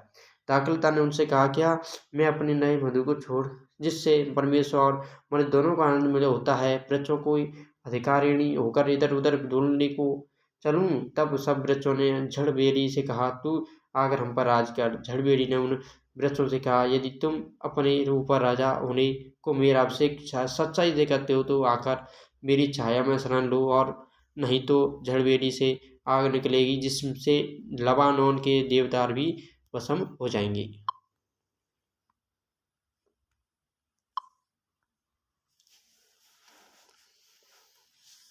इसलिए अब यदि तुमने सच्चाई और खराई से अबीमेलेक को राजा बनाया है और यरूब्बाल और उसके घराने से भलाई की और उससे उसके काम के योग्य बर्ताव किया हो, तो भला मेरा पिता तो तुम्हारे निमित्त लड़ा और अपने प्राण पर खेलकर तुमको मिद्यानियों के हाथ से छुड़ाया, परंतु तुमने आज मेरे पिता के घराने के विरुद्ध उठकर बलवा किया और उसके 70 पुत्र एक ही पत्थर पर घात किए और उसकी रखेल के पुत्र अबीमेलेक को इसलिए शेकेम के मनुष्यों के ऊपर राजा बनाया है कि वह तुम्हारा भाई है। इसलिए यदि तुम लोगों ने आज के दिन यरूब्बाबेल और उसके घराने से सच्चाई और कड़ाई से बर्ताव किया हो, तो अबीमेलेक के कारण आनंद करो और वह भी तुम्हारे कारण आनंद करे, और नहीं तो अबीमेलेक से ऐसी आग निकले जिससे शेकेम के मनुष्य और बेत मिल्लो भस्म हो जाएं, और शेकेम के मनुष्यों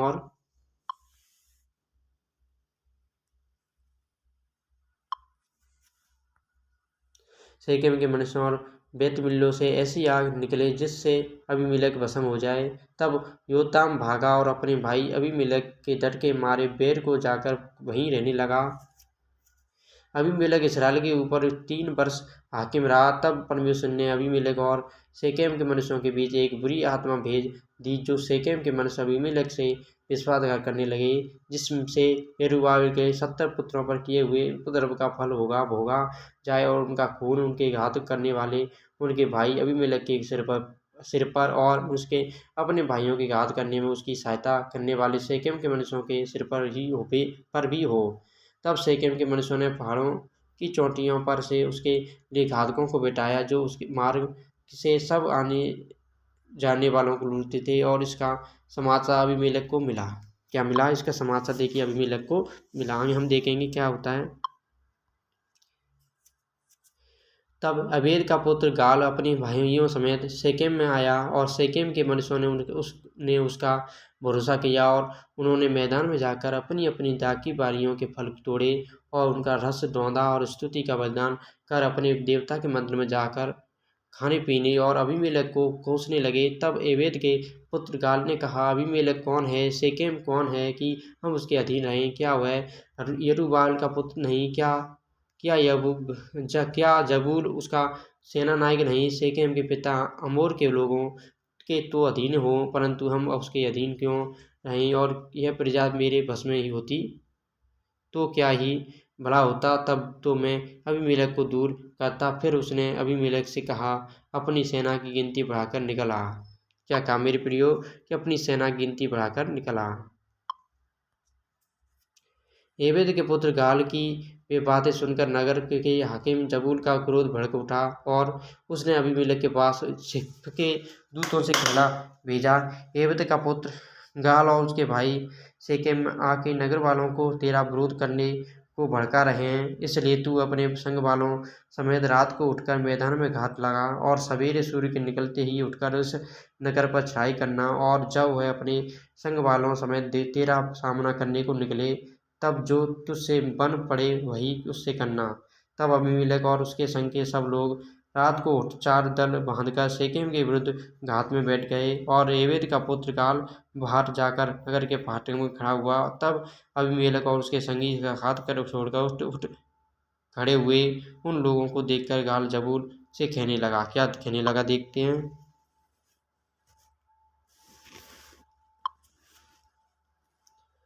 देख, पहाड़ों की चोटियों पर से लोग उतरे आते हैं। जबूल ने उनसे उनसे उससे कहा, वह तो पहाड़ों की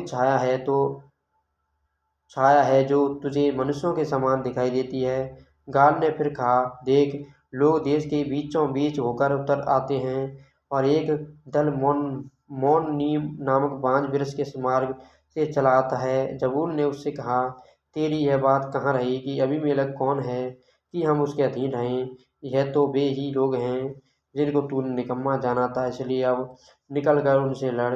तब गाल शेकेम के पुरुषों का अगुआ हो बाहर निकलकर अबीमेलेक से लड़ा, और अबीमेलेक ने उसको खदेड़ा, और वह अबीमेलेक के सामने से भागा, और नगर के फाटक तक पहुँचते पहुँचते बहुत से घायल होकर गिर पड़े। तब अबीमेलेक अरूमा में रहने लगा। क्या हुआ, जो अबीमेलेक था वो अरूमा में रहने लगा। और जबूल ने गाल और उसके भाइयों को निकाल दिया और शेकेम में रहने दिया। दूसरे दिन लोग मैदान में निकल गए, और यह अबीमेलेक को बताया गया, और उसने अपनी सेना के 3 दल बांधकर मैदान में घात लगाई, और जब देखा कि लोग नगर से निकलते आते हैं, तब उन पर चढ़ाई करके उन्हें मार लिया। अबीमेलेक अपने संग के दलों समेत आगे दौड़कर नगर के फाटक पर खड़ा हो गया, और 2 दलों ने उन सबको पर धावा करके जो मैदान में थे उन्हें मार डाला। उसी दिन अबीमेलेक ने नगर से दिन भर लड़कर उसको ले लिया, और उसके लोगों को घात करके नगर को ढा दिया, और उस पर नमक छिड़कवा दिया।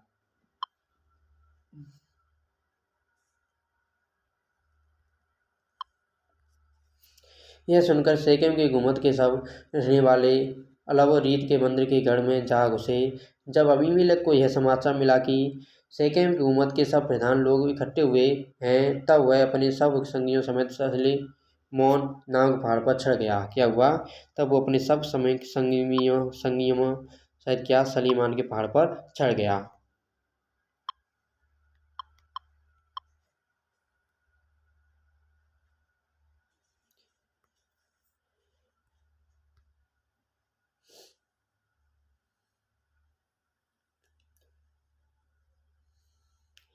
यह सुनकर शेकेम के हुकूमत के सब रहने वाले एबिनिम के मंदिर के गढ़ में जा घुसे। जब एबिनिम को यह समाचार मिला कि शेकेम के हुकूमत के सब प्रधान लोग इकट्ठे हुए हैं, तब वह अपने सब संगियों समेत सलमोन नामक पहाड़ पर चढ़ गया, और साथ में कुल्हाड़ी को ले पेड़ों से एक डाली काटी, और उसे उठाकर अपने कंधे पर रख ली, और अपने संग वालों से कहा, जैसा तुमने मुझे करते देखा वैसा ही तुम भी झटपट करो। तब उन सब लोगों ने भी एक एक डाली काट ली, और अबीमेलेक के पीछे हो उनको घर पर डालकर घर में आग लगाई। तब शेकेम की गुम्मट के सब स्त्री पुरुष जो लगभग 1000 थे मर गए वीडियो। तब अबीमेलेक ने तेबेस को जाकर उसके सामने ढेरे खड़े करके उसको ले लिया, परंतु उस नगर के बीच एक दृढ़ गुम्मट था, इसलिए क्या स्त्री क्या पुरुष नगर के सब लोग भागकर उसमें घुसे और उसे बंद करके गुम्मट की छत पर चढ़ गए। तब अबीमेलेक घूमट के निकट जाकर उसके विरुद्ध लड़ने लगा और घूमट के द्वार तक गया कि उसमें आग लगाए। तब किसी स्त्री ने चक्की के ऊपर का पात अबीमेलेक के सिर पर डाल दिया और उसकी खोपड़ी फट गई। क्या हुआ? अबीमेलेक के सिर पर डाल दिया, उसकी खोपड़ी फट गई। तब उसने छठ अपने हथियारों के ढोने वाले जवान को बुलाकर कहा, अपनी तलवार खींचकर मुझे मार डाल, ऐसा ना हो कि लोग मेरे विषय में कहने पाएं, उसको एक स्त्री ने घात किया। तब उसके जवान ने तलवार भोंक दी और वह मर गया।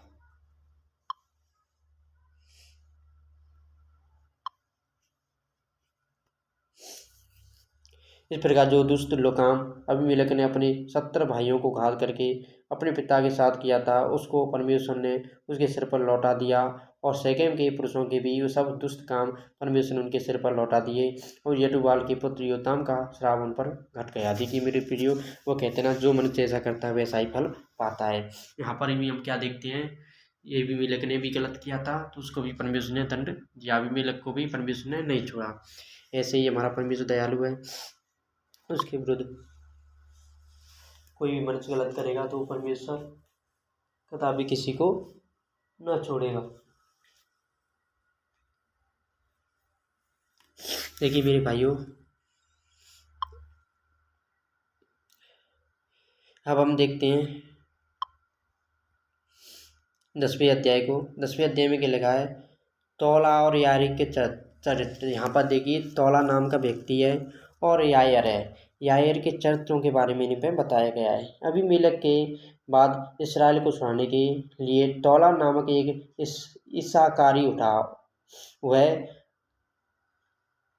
दोदो का पोता और पुआ का पुत्र था और एफ्रेम के पहाड़ी देश के शामिर नगर में रहता था। वह 23 वर्ष तक इसराइल का न्याय करता रहा, तब वह मर गया और उसको सामिर में मिट्टी दी गई। और क्या हुआ? उसको सामिर में मिट्टी दी गई। उसके बाद गिलादी यायर उठा और वह 22 वर्ष तक इसराइल का न्याय करता रहा और उसके 30 पुत्र थे जो गदहियों के 30 बच्चों पर सवार हुआ करते थे और उनके 30 नगर भी थे जो गिलाद देश में हैं और आज तक हबोत से यायर कहलाते हैं। और यायर मर गया और उसके कामोन में मिट्टी दी गई। और क्या हुआ? यहाँ पर जो यायर भी था वो भी मर गया और उसे कामोन में मिट्टी दी गई। तब इसराइलियों ने फिर यहोवा की दृष्टि में बुरा किया, अर्थात बाल देवताओं और अस्तोरेत देवियों और अराम, सीदोन, मोआब, अम्मोनियों और पलिश्तियों के देवताओं की उपासना करने लगे और यहोवा को त्याग दिया और उसकी उपासना न की। तब यहोवा का क्रोध इसराइल पर भड़का और उसने उन्हें पलिश्तियों और अम्मोनियों के अधीन कर दिया और उस वर्ष यह इसराइलियों को सताते और पीसते रहे। वरन यरदन पार एमोरियों के देश गिलाद में रहने वाले सब इसराइलियों पर 18 वर्ष तक अंधेर करते रहे। अम्मोनी यहूदा और बिन्यामीन से और एफ्रेम के घराने से लड़ने के यरदन पार जाते थे, यहाँ तक कि इसराइल बड़े संकट में पड़ गया। तब इसराइलियों ने यह कहकर यहोवा की दुहाई दी, हमने जो अपने परमेश्वर को त्याग कर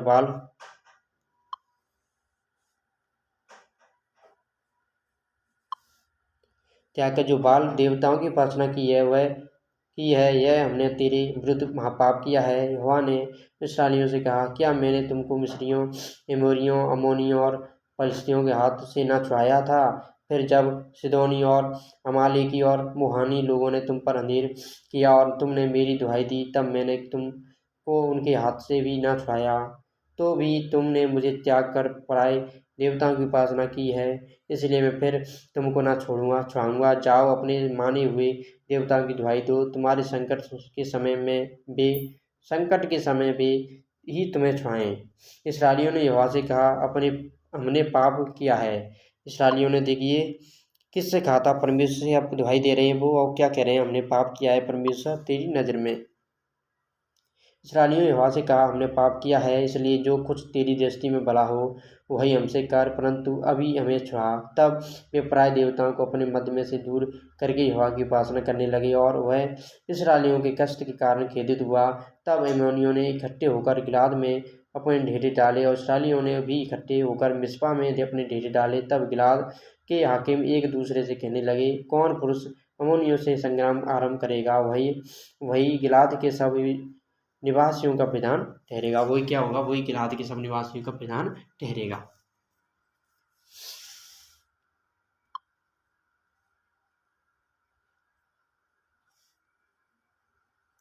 देखिए मेरे भाइयों, यहाँ पर हम क्या देखते हैं, यिप्ते यिप्ते के बारे में क्या देखेंगे। यहाँ पर यिप्ते है, यिप्ते के बारे में देखेंगे। यिप्ते के बारे में देखते हैं क्या बातें हुई हैं। यिप्ते नाम का गिलादी बड़ा शूरवीर था और वह वेश्या का बेटा था। देखिए यिप्ते एक एक क्या था, वेश्या का बेटा था। और गिलाद से यिप्ते उत्पन्न हुआ था। गिलाद की स्त्री के भी बेटे उत्पन्न हुए और जब वे बड़े हो गए तब यिप्ते को यह कहकर निकाल दिया, तू तो पराई का बेटा है, इस कारण हमारे पिता के घराने में कोई भाग ना पाएगा। तब यिप्ते अपने भाइयों के पास से भागकर तोब देश में रहने लगा और यिप्ते के पास लुच्चे मनुष्य इकट्ठे हो गए और उसके संग फिरने लगे। देखिए यिप्ते के साथ बुरे लोग, लुच्चे मनुष्य क्या हो गए, इकट्ठे हो गए और उसके साथ संगति करने लगे। और कुछ दिनों के बाद अम्मोनी इसराइल से लड़ने लगे। जब अम्मोनी इसराइल से लड़ते थे तब गिलाद के वृद्ध लोग यिप्ते को तोब देश से ले आने को गए और यिप्ते से कहा, चलकर हमारा प्रधान हो जा कि हम अम्मोनियों से लड़ सकें। यिप्ते ने गिलाद के वृद्ध लोगों से कहा, क्या तुमने मुझसे बैर करके मुझे मेरे पिता के घर से निकाल ना दिया था, फिर अब संकट में पड़कर मेरे पास क्यों आए हो। ये गिलाद के वृद्ध लोगों ने यिप्ते से कहा, इस कारण हम अब तेरी ओर फिरे हैं कि तू हमारे संग चलकर अम्मोनियों से लड़े, तब तू हमारी ओर से गिलाद के सब निवासियों का प्रधान ठहरेगा। यिप्ते ने गिलाद से वृद्ध लोगों से पूछा, यदि तुम मुझे अम्मोनियों से लड़ने को फिर मेरे घर में ले चलो और यहोवा उन्हें मेरे हाथ कर दे, तो क्या मैं तुम्हारा प्रधान ठहरूंगा।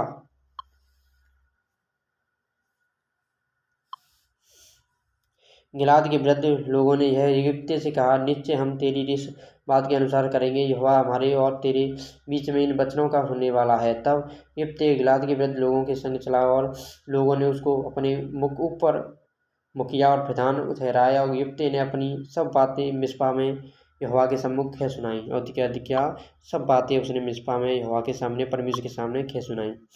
तब यिप्ते ने अम्मोनियों के राजा के पास दूतों से यह कहला भेजा, तुझे मुझसे क्या काम कि तू मेरे देश में लड़ने को आया है। अम्मोनियों के राजा ने यिप्ते के दूतों से कहा, कारण यह है कि जब इस्राएली मिस्र से आए तब हम अर्नोन से यब्बोक और यरदन तक जो मेरा देश था उसको उन्होंने छीन लिया, इसलिए अब उसको बिना झगड़ा किए लौटा दे। तब यिप्ते ने फिर अम्मोनियों से के राजा के पास यह कहने को दूत भेजे, यिप्ते तुझसे यह कहता है कि इसराइल ने ना तो मोआब का देश ले लिया और ना अम्मोनियों का, वरन जब वे मिस्र से निकले और इसराइली जंगल में होते हुए लाल समुद्र तक चले और कादेश को आए, तब इसराइल ने एदोम के राजा के पास दूतों से यह कहला भेजा, मुझे अपने देश में से होकर जाने दे। क्या कहा, कहला भेजा कि मुझे अपने देश में होकर जाने दे। और एदोम के राजा ने उनकी न मानी। इसी रीति उसने मोआब के राजा से भी कहला भेजा और उसने भी न मानी, इसलिए इसराइल कादेश में रह गया। तब उसने जंगल में चलते चलते एदोम और मोआब दोनों देशों के बाहर बाहर घूमकर मोआब देश की पूर्व की ओर से आकर अर्नोन के इसी पार अपने डेरे डाले और मोआब की सीमा के भीतर न गया। और क्योंकि मोआब की सीमा अर्नोन थी, फिर इसराइल ने एमोरियों के राजा सीहोन के पास, जो हेशबोन का राजा था, दूतों से कहला भेजा, हमें अपने देश में से होकर हमारे स्थान को ले जाने दे। परंतु सीहोन ने इसराइल का इतना विश्वास न किया कि उसे अपने देश में से होकर जाने देता, वरन अपनी सारी प्रजा को इकट्ठा कर अपने डेरे के यहस में खड़े करके इसराइल से लड़ा। और इसराइल के परमेश्वर यहोवा ने सीहोन को सारी प्रजा समेत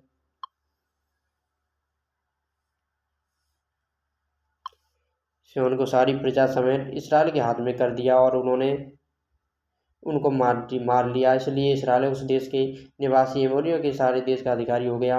अर्थात वह अर्नोन से यबोक और तब और जंगल से ले यरदन तक अमोरियों के सारे देश का अधिकारी हो गया। इसलिए अब इसराइल के परमेश्वर यहोवा ने अपनी इस्राएली प्रजा के सामने से अमोरियों को उनके देश से निकाल दिया है।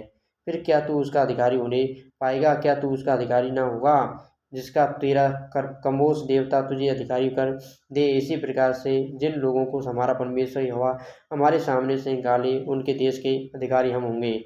फिर क्या तू मोआब के राजा सिप्पोर के पुत्र बालक से कुछ अच्छा है? क्या उसने कभी इस्राएलियों से कुछ भी झगड़ा किया है? क्या इस्राएलियों से कभी उसने झगड़ा किया है?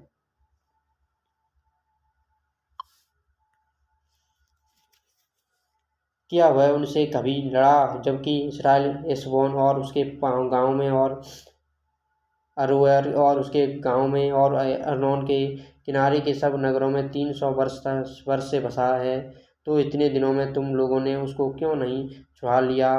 मैंने तेरा अपराध नहीं किया, तू ही मुझसे युद्ध छेड़कर बुरा व्यवहार करता है।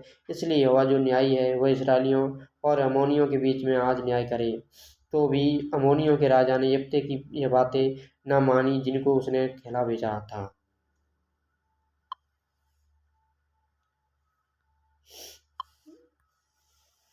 तब यहोवा का आत्मा यिप्तह में समा गया और वह गिलाद और मनश्शे से होकर गिलाद के मिस्पे में गया आया और गिलाद के मिस्पे से होकर अम्मोनियों की ओर चला। और यिप्तह ने यह कहकर यहोवा की मन्नत मानी, यदि तू निसन्देह अम्मोनियों को मेरे हाथ में कर दे, तो जब मैं कुशल के साथ अम्मोनियों के पास से लौट आऊँ, तब जो कोई मेरे भेंट के लिए मेरे घर के द्वार से निकले वह यहोवा का ठहरेगा और मैं उसे होमबलि करके छाऊँगा। तब यिप्तह अम्मोनियों से लड़ने को उनकी ओर गया और यहोवा ने उनको उसके हाथ में कर दिया और वह अरोएर से ले मिन्नीत तक जो 20 नगर हैं, वरन आबेल करीमीम तक जीतते जीतते उन्हें बहुत बड़ी मार से मारता गया और अम्मोनी इसराइलियों से हार गए। और क्या हुआ? जो अम्मोनी लोग थे वो इसराइलियों से हार गए। जब यिप्तह मिस्पा को अपने घर आया, तब उसकी बेटी धप बजाती और नाचती हुई उससे भेंट करने के लिए निकल आई। वह उसकी एकलौती थी, उसको छोड़ उसके ना तो कोई बेटा था और ना कोई बेटी। उसको देखते ही उसने अपने कपड़े फाड़कर कहा, हाय मेरी बेटी, तूने कमर तोड़ दी और तू भी मेरे कष्ट देने वालों में हो गई, क्योंकि मैंने यहोवा को वचन दिया और उसे तान नहीं सकता। उसने उससे कहा, हे मेरे पिता, तूने जो यहोवा को वचन दिया है, तो जो बात तेरे मुँह से निकली है उसी के अनुसार मुझसे बर्ताव कर, क्योंकि यहोवा ने तेरे अम्मोनी शत्रुओं से तेरा बदला लिया है।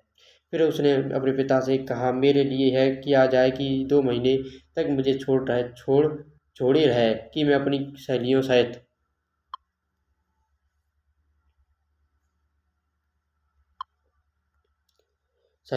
जाकर पहाड़ों पर फिरती हुई अपने कुँवारेपन पर रोती रहूँ। उसने कहा, जा। तब उसने उसे 2 महीने की छुट्टी दी, इसलिए वह अपनी सहेलियों सहित चली गई और पहाड़ों पर अपने कुँवारेपन पर रोती रही। 2 महीने के बीतने पर वह अपने पिता के पास लौट आई और उसने उसके विषय में अपनी मानी हुई मन्नत को पूरा किया और उसे उस कन्या ने पुरुष का मुँह कभी न देखा था। इसलिए इसराइलियों में से यह रीति चली कि इसराइली स्त्रियाँ प्रतिवर्ष यिप्तह गिलादी की बेटी का यशगान को वर्ष में 4 दिन तक जाया करती थी। देखिए मेरे प्रियो, यिप्तह के पिता ने, जो यिप्तह नाम की स्त्री थी ना, उसके पिता ने क्या किया था? परमेश्वर से शपथ की थी कि जो कोई मनुष्य मेरे सामने इस समय आएगा तो मैं क्या करूँगा, उसको तेरी महिमा के लिए सौंप दूंगा। तो उसकी बेटी उसके लिए आई थी। ऐसा नहीं है कि उसे बलि कर देगा, नहीं, वो परमेश्वर के महिमा के लिए, जैसे कि याजक परमेश्वर के मंदिर में रहता है, उसी प्रकार से यिप्तह भी अब परमेश्वर के मंदिर में रहेगी। वो ना कि उसकी शादी होगी ना कुछ होगा,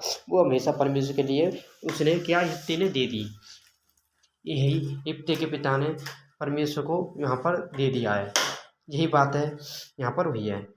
इसलिए वो कहती है कि अब तो मेरी शादी नहीं होगी, मैं परमेश्वर के पास ही रहूँगी। तो मैं 2 महीने तक अपने कुँवारेपन पर अपने पर रोती रही।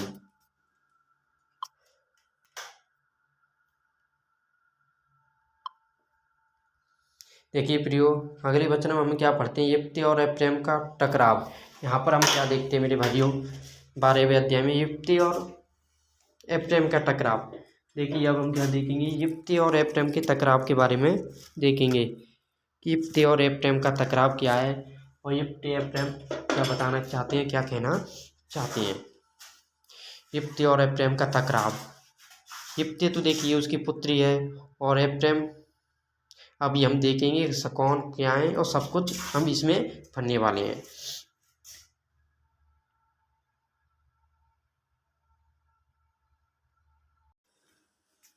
देखिए प्रियो, हम जानते हैं अब यिप्ते और एप्रैम का टकराव। यहाँ पर हम क्या जानेंगे मेरे भाइयों, यिप्ते और एप्रैम के टकराव के बारे में जानेंगे। तब एप्रैमी पुरुष इकट्ठे होकर सापोन को जाकर यिप्ते से कहने लगे, जब तू अम्मोनियों से लड़ने को गया तब हमें संग चलने को क्यों नहीं बुलवाया, हम तेरा घर तुझे समेत जला देंगे। यिप्ते ने उनसे कहा, मेरा और मेरे लोगों का अम्मोनियों से बड़ा झगड़ा हुआ था, और देखिए यहाँ पर क्या कह रहा है यिप्ते, मेरा और मेरा अम्मोनियों से बड़ा झगड़ा हुआ था।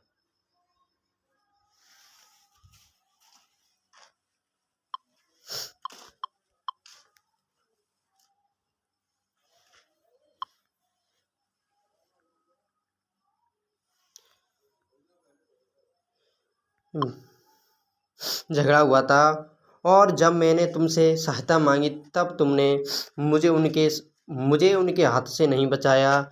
तब यह देखकर कि तुम मुझे नहीं बचाते, मैं अपने प्राणों को हथेली पर रखकर अम्मोनिया के विरुद्ध चला, और यहोवा ने उनको मेरे हाथ में कर दिया। देखिए यहाँ पर क्या कह रहा है कि परमेश्वर ने उनको मेरे हाथ में कर दिया। कौन? परमेश्वर का। और यिप्ते कह रहा है, देखिए आगे देखते हैं, फिर यहोवा ने उनको मेरे हाथ में कर दिया, फिर तुम अब मुझसे लड़ने को क्यों चढ़ आए हो। तब यिप्ते गिलाद के सब पुरुषों को इकट्ठा करके एप्रैम से लड़ा। एप्रैम को यह कहता था, हे गिलादियों, तुम तो एप्रैम और मनश्शे के बीच रहने वाले एप्रैमियों के भगोड़े हो। और गिलादियों ने उनको मार लिया, और गिलादियों ने यरदन का घाट उनसे पहले अपने वश में कर लिया। और जब कोई एप्रैमी भगोड़ा कहता, मुझे पार जाने दो, तब गिलाद के पुरुष उससे पूछते थे, क्या तू एप्रैमी है। और यदि वह कहता नहीं तो वे उससे कहते, अच्छा शिबोलेट है। और वह कहता शिबोलेट, क्योंकि उससे वह ठीक से बोला नहीं जाता था। क्या करता? उससे ठीक से बोला नहीं जाता था। देखिए मेरे प्रियो, आगे हम देखते हैं, तब वे उसको पकड़कर यरदन के घाट पर मार डालते थे। इस प्रकार उस समय 42,000 एप्रैमी मारे गए। यिप्ते 6 वर्ष तक इसराइल का न्याय करता रहा। तब यिप्ते गिलादी मर गया, और उसको गिलाद के किसी नगर में मिट्टी दी गई। उसके बाद बेतलेहम का निवासी इबसान इसराइल का न्याय करने लगा, और उसके भी 30 बेटे हुए, और उसने अपनी 30 बेटियों का विवाद कर दिए। भार विवाह दी मतलब भार शादी कर दी, और भार से अपने बेटों का विवाह करके 30 बहू ले आया। और देखिए 30 बेटे बहू ब्याह दी, और 30 बेटे भी वो बहू भी ले आया। और वह इसराइल का न्याय का 7 वर्ष तक करता रहा। तब इबसान मर गया, और उसको बेतलेहम में मिट्टी दी गई। और देखिए इबसान भी मर गया, उसको बेतलेहम में मिट्टी दी गई। आगे देखेंगे,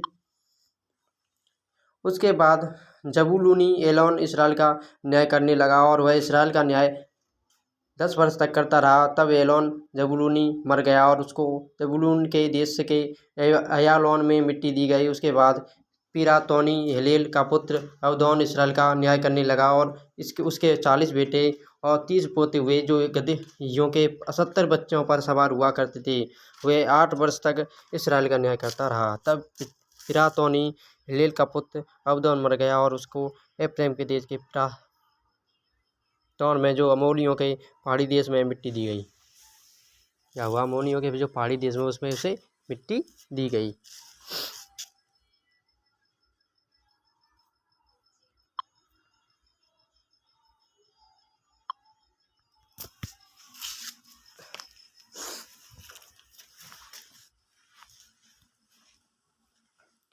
देखिए अगले हम अध्याय में क्या देखेंगे, सिमसोन का चरित्र। हाँ अब देखिए मेरे प्रियो, यहाँ पर क्या बताया जा रहा है, जो सिमसोन है ना, उसके चरित्र के बारे में यहाँ पर बताया जा रहा है। इसराइलियों ने फिर यहोवा की दृष्टि में बुरा किया, इसलिए यहोवा ने उनको फलिस्तियों के बस में 40 वर्ष के लिए कर रखा। दान की कुल का सौरावासी मानव नामक एक पुरुष था, जिसकी पत्नी के बांझ होने के कारण कोई पुत्र न था। इस स्त्री को यहोवा के दूत ने दर्शन देकर कहा, सुन, बांझ होने के कारण तेरे बच्चा नहीं, परंतु अब तू गर्भवती होगी और तेरे बेटा होगा। इसलिए अब सावधान रह कि ना तो तू दाख मदिरा और किसी भांति की मदिरा पी और ना कोई अशुद्ध वस्तु खा, क्योंकि तू गर्भवती होगी। यहाँ पर देखिए इब्ते के बारे में परमेश्वर कह रहा है, तू गर्भवती होगी और तेरे एक छोटा बेटा उत्पन्न होगा, उसके सिर पर छुरा फिरे, क्योंकि वह जन्म ही से परमेश्वर का नाज़िर होगा और इस्राएलियों को फलिश्तियों के हाथ से छुड़ाने में वही हाथ लगाएगा। उस स्त्री ने अपने पति के पास जाकर कहा, परमेश्वर का एक जन मेरे पास आया था, जिसका रूप परमेश्वर के दूत का सा अति भय योग्य था, और मैंने उससे ना पूछा कि तू कहाँ का है, और ना उसने मुझसे अपना नाम बताया, परंतु उसने मुझसे कहा, सुन, तू गर्भवती होगी और तेरे एक बेटा होगा। इसलिए अब ना तो दाख मदिरा और ना किसी भांति की मदिरा पीना और ना कोई अशुद्ध वस्तु खाना, क्योंकि वह लड़का जन्म से मरण के दिन तक क्या होगा, परमेश्वर का नाजिर होगा। क्या होगा, परमेश्वर का नाजिर होगा, नाजिर रहेगा। तब मानव ने यहोवा से यह विनती की, हे प्रभु, विनती सुन, परमेश्वर का वह जन जिसे तूने भेजा था फिर हमारे पास आए और हमें सिखाए कि जो बालक उत्पन्न होने वाला है उससे हम क्या क्या करें। मानो कि यह बात परमेश्वर ने सुन ली। इसलिए जब वह स्त्री मैदान में बैठी थी और उसका पति मानो उसके संग था, तब परमेश्वर का वही दूत उसके पास आया। तब उस स्त्री ने झट दौड़कर अपने पति को यह समाचार दिया, जो पुरुष उस दिन मेरे पास आया था उसी ने मुझे दर्शन दिया। यह सुनते ही मानव उठकर अपनी पत्नी के पीछे चला और उस पुरुष के पास आकर पूछा, क्या तू वही पुरुष है जिसने इस स्त्री से बातें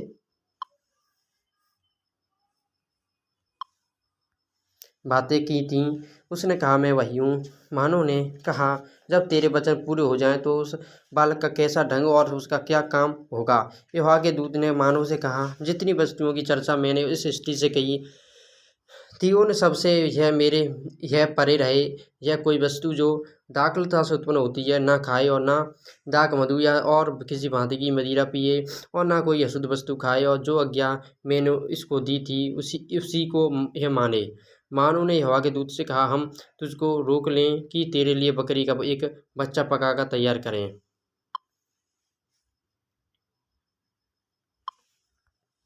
यहोवा के दूत ने मानो से कहा, चाहे तू मुझे रोक रखे, परंतु मैं तेरे भोजन में से कुछ न खाऊंगा, और यदि तू होम बलि करना चाहे तो यहोवा ही के लिए कर। मानो तो ना जानता था कि वह यहोवा का दूत है। मानो ने यहोवा के दूत से कहा, अपना नाम बता, इसलिए कि जब तेरी बातें पूरी हों तब हम तेरा आदर मान कर सकें। यहोवा के दूत ने उससे कहा, मेरा नाम तो अद्भुत है, इसलिए तू उसे क्यों पूछता है।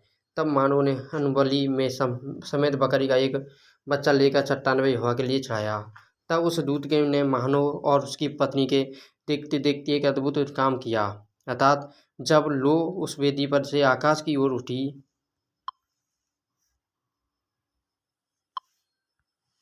उठ रही थी, तब यहोवा का दूत उस वेदी की लो में होकर मानव और उसकी पत्नी के देखते देखते चढ़ गया। तब वे भूमि पर मुंह के बल गिरे, परंतु यहोवा के दूत ने मानव और उसकी पत्नी को फिर कभी दर्शन न दिया। तब मानव ने जान लिया कि वह यहोवा का दूत था। तब मानव ने अपनी पत्नी से कहा, हम निश्चय मर जाएंगे, क्योंकि हमने परमेश्वर का दर्शन पाया है। उसकी पत्नी ने उससे कहा, यदि यहोवा हमें मार डालना चाहता तो हमारे साथ से होम बलि और अन्न बलि ग्रहण न करता, और ना वह ऐसी सब बातें हमको दिखाता, और ना वह इस समय हमें ऐसी बातें सुनाता। और उस समय स्त्री के एक बेटा उत्पन्न हुआ और उसका नाम शिमशोन रखा, और वह बालक बढ़ता गया और यहोवा उसको आशीष देता रहा, और यहोवा का आत्मा सोरा और एस्ताओल के बीच महनेदान में उसको उभारने लगा। देखिए शिमशोन की पलिश्ती स्त्री। देखिए हम शिमशोन की पलिश्ती स्त्री के बारे में देखेंगे। यहाँ पर क्या है, शिमशोन की पलिश्ती स्त्री। देखिए कौन है शिमशोन। तिम्नाह को गया और तिम्नाह में एक पलिश्ती स्त्री को देखा। तब उसने जाकर अपने माता पिता से कहा, तिम्नाह में मैंने एक पलिश्ती स्त्री को देखा है, सो अब तुम उससे मेरा विवाह करा दो। उसके माता पिता ने उससे कहा, क्या तेरे भाइयों की बेटियों में या हमारे सब लोगों में कोई स्त्री नहीं है कि तू इस खतना रहित पलिश्तियों में की स्त्री से विवाह करना चाहता है? शिमशोन ने अपने पिता से कहा, उसी से मेरा विवाह करा दे, क्योंकि मुझे वही अच्छी लगती है। उसके माता पिता ने जानते थे कि यह बात यहोवा की ओर से है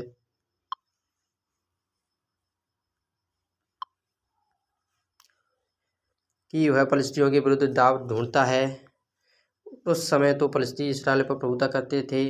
तब शिमशोन अपने माता पिता को संग लेकर तिम्नाह को चलकर तिम्नाह की दाख की बारी के पास पहुंचा। वहां उसके सामने एक जवान सिंह गरजने लगा। तब यहोवा का आत्मा उस पर बल से उतरा और यह भी उसके हाथ में कुछ न था, तो भी उसने उसको ऐसा फाड़ डाला जैसा कोई बकरी का बच्चा फाड़े। अपना यह काम उसने अपने पिता या माता को न बताया। तब उसने जाकर उस स्त्री से बातचीत की और वह शिमशोन को अच्छी लगी।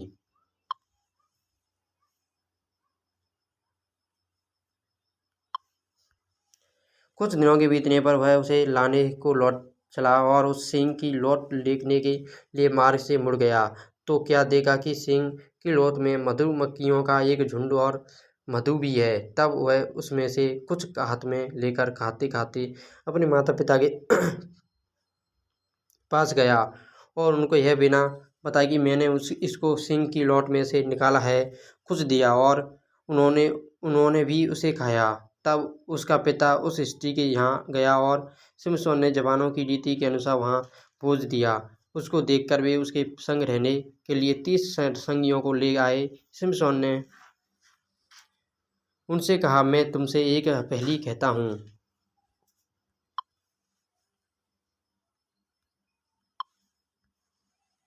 यदि तुम इस भोज के 7 दिन के भीतर उसे समझकर रत बता दो, तो मैं तुमको 30 कुर्ते और 30 जोड़ी कपड़े दूंगा, और यदि तुम उसे न बता सके तो तुमको मुझे 30 कुर्ते और 30 जोड़ी कपड़े देने पड़ेंगे। उन्होंने उनसे कहा, अपनी पहेली कह कि हम उसे सुने। उसने उनसे कहा, खाने वाले में से खाना और बलवंत में से मीठी वस्तु निकली। खाने वाले में से मतलब खाने वाला तो दूसरों को, खाने वाले में से खाना और बलवंत में से मीठी वस्तु निकली। इस पहेली का अर्थ वे 3 दिन के भीतर न बता सके। 7वें दिन उन्होंने शिमशोन की पत्नी से कहा, अपने पति को फुसला कि वह हमें पहेली का अर्थ बताए, नहीं तो हम तुझे तेरे सिवा तेरे पिता के घर समेत आग में जलाएंगे। क्या तुम लोगों ने हमारा धन लेने के लिए हमें न्योता न दिया है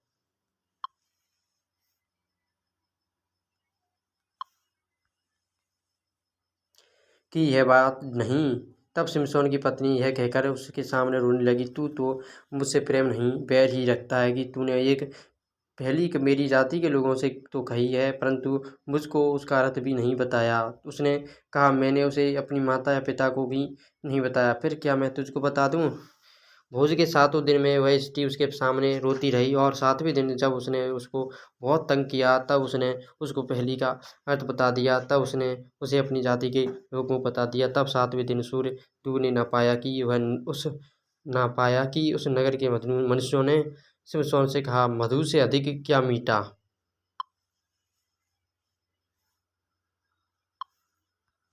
मधु से अधिक क्या मीठा और सिंह से अधिक क्या बलवंत। उसने उनसे कहा, यदि तुम मेरी बचिया को हल में ना जूतते तो मेरी पहेली को कभी ना समझते।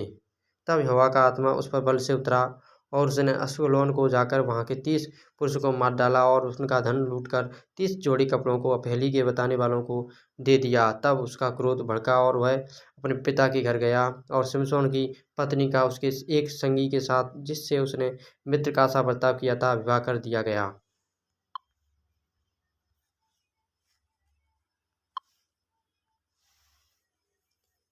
शिमशोन का द्वारा पलिश्तियों पर विजय। हाँ, पर देखते हम शिमशोन के द्वारा पलिश्तियों पर विजय किस प्रकार की गई है।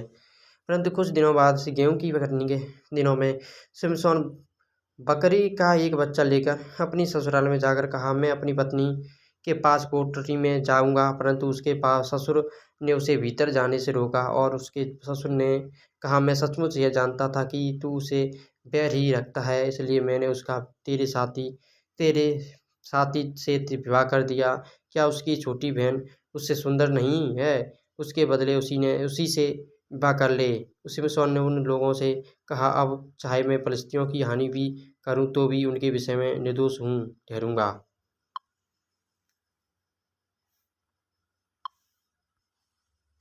तब शिमशोन ने जाकर 300 लोमड़ियाँ पकड़ी और मशाल लेकर 200 लोमड़ियों की पूँछें एक साथ बाँधी और उनके ये बीच एक-एक मशाल बाँधी। तब मशालों में आग लगाकर उसने लोमड़ियों को फ़लिश्तियों के खड़े खेतों में छोड़ दिया और पूलियों के ढेर वरन खड़े खेत और जैतून की भी बारियाँ भी जल गईं। तब फ़लिश्ती पूछने लगे, यह किसने किया है?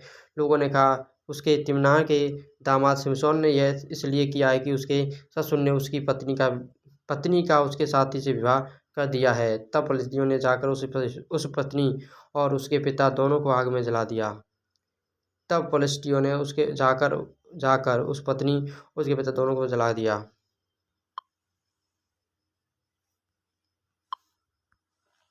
शिमशोन ने उनसे कहा, तुम जो ऐसा काम करते हो इसलिए मैं तुमसे बदला लेकर ही रहूँगा। तब उसने उनको अति निष्ठुरता के साथ बड़ी मार से मार डाला। तब जाकर एताम नामक चट्टान की एक दरार में रहने लगा। तब फ़लिश्तियों ने छाई करके यहूदा देश में डेरे खड़े किए और लही में फैल गए।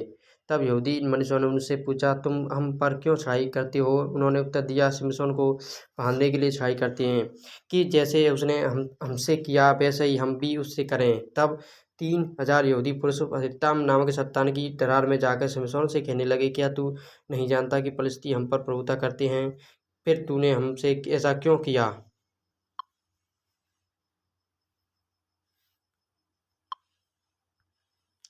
उसने उनसे कहा, जैसा उन्होंने मुझसे किया था वैसा ही मैंने भी उनसे किया। उन्होंने उससे कहा, हम तुझे बांधकर फ़लिश्तियों के हाथ में कर देने के लिए आए हैं। शिमशोन ने उनसे कहा, मुझसे यह शपथ खाओ कि तुम मुझ पर प्रहार न करोगे। उन्होंने कहा, ऐसा न होगा, हम तुझे बांधकर उनके हाथ में कर देंगे, परंतु तुझे किसी रीति मार न डालेंगे। तब वे उसको 2 नई रस्सियों से बांधकर उस चट्टान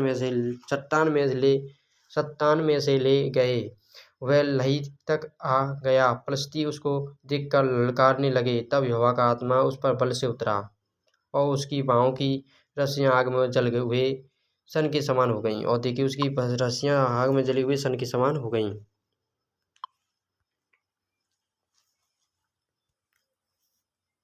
और उसके हाथों के बंधन मानो गल कर टूट पड़े। तब उसको गधों के जबड़े की एक नई हड्डी मिली और उसने हाथ बढ़ाकर उसे ले लिया और उससे 1000 पुरुषों को मार डाला।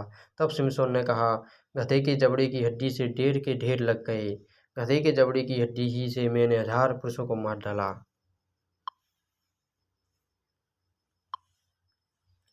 जब वह ऐसा कह चुका तब उसने जबड़े की हड्डी फेंक दी और उस स्थान का नाम रामत लही रखा गया। तब उसको बड़ी प्यास लगी और उसने यहोवा को पुकार के कहा, तूने अपने दास से यह बड़ा छुटकारा कराया है, फिर क्या मैं अब प्यासा मर के उन खतनाहीन लोगों के हाथ में पड़ूं? तब परमेश्वर ने लही में ओकली सा गड्ढा कर दिया और उसमें से पानी निकलने लगा। जब शिमशोन ने पिया तब उसके जी में जी आया और वह फिर ताज़ा हमदम हो गया। इस कारण उस सोते का नाम एन-हक्कोर रखा गया। वह आज के दिन तक लही में है। शिमशोन तो फ़लिश्तियों के दिनों में 20 वर्ष तक इस्राएल का न्याय करता रहा।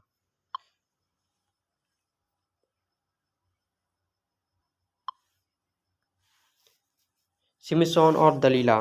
देखिए, हम शिमशोन और दलीला के बारे में जानेंगे। शिमशोन और दलीला कौन है?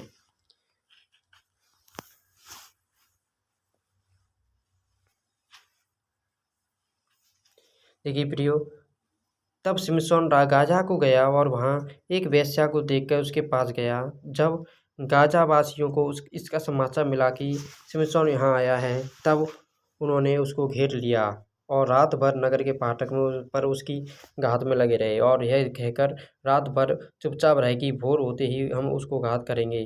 परंतु सिमसोन आधी रात तक पड़ा रहा और आधी रात को उठकर उस नगर के फाटक के दोनों पल्लों और दोनों बाजुओं को पकड़कर बेड़ों समेत उखाड़ लिया और अपने कंधों पर रखकर उन्हें उस पहाड़ की चोटी पर ले गया जो हेब्रोन के सामने है। इसके बाद वह सोरेक नामक घाटी में रहने वाली दलीला नामक एक स्त्री से प्रीति करने लगा। तब फलिस्तियों ने के सरदारों ने उस स्त्री के पास जाके कहा, तू उसको फुसलाकर पूछ कि उसके महाबल का भेद क्या है और कौन सा उपाय है करके हम उस पर ऐसे प्रबल हो कि उसे बांधकर दबा सक रखें। तब हम उसे तुझे 11,100 टुकड़े चांदी देंगे। तब दलीला ने शिमशोन से कहा, मुझे बता दे कि तेरे बड़ी बल का भेद क्या है और किस रीति से कोई तुझे बांध कर रख सकता है। शिमशोन ने उससे कहा, यदि मैं 7 ऐसी नई नई तांतों से बांधा जाऊं जो सुखाई ना गई हो तो मेरा बल घट जाएगा और मैं साधारण मनुष्य सा हो जाऊंगा। तब फलिस्तियों के सरदार दलीला के पास ऐसी नई नई 7 तांतें ले गए जो सुखदाई न गई थीं और उसने शिमशोन को बांधा।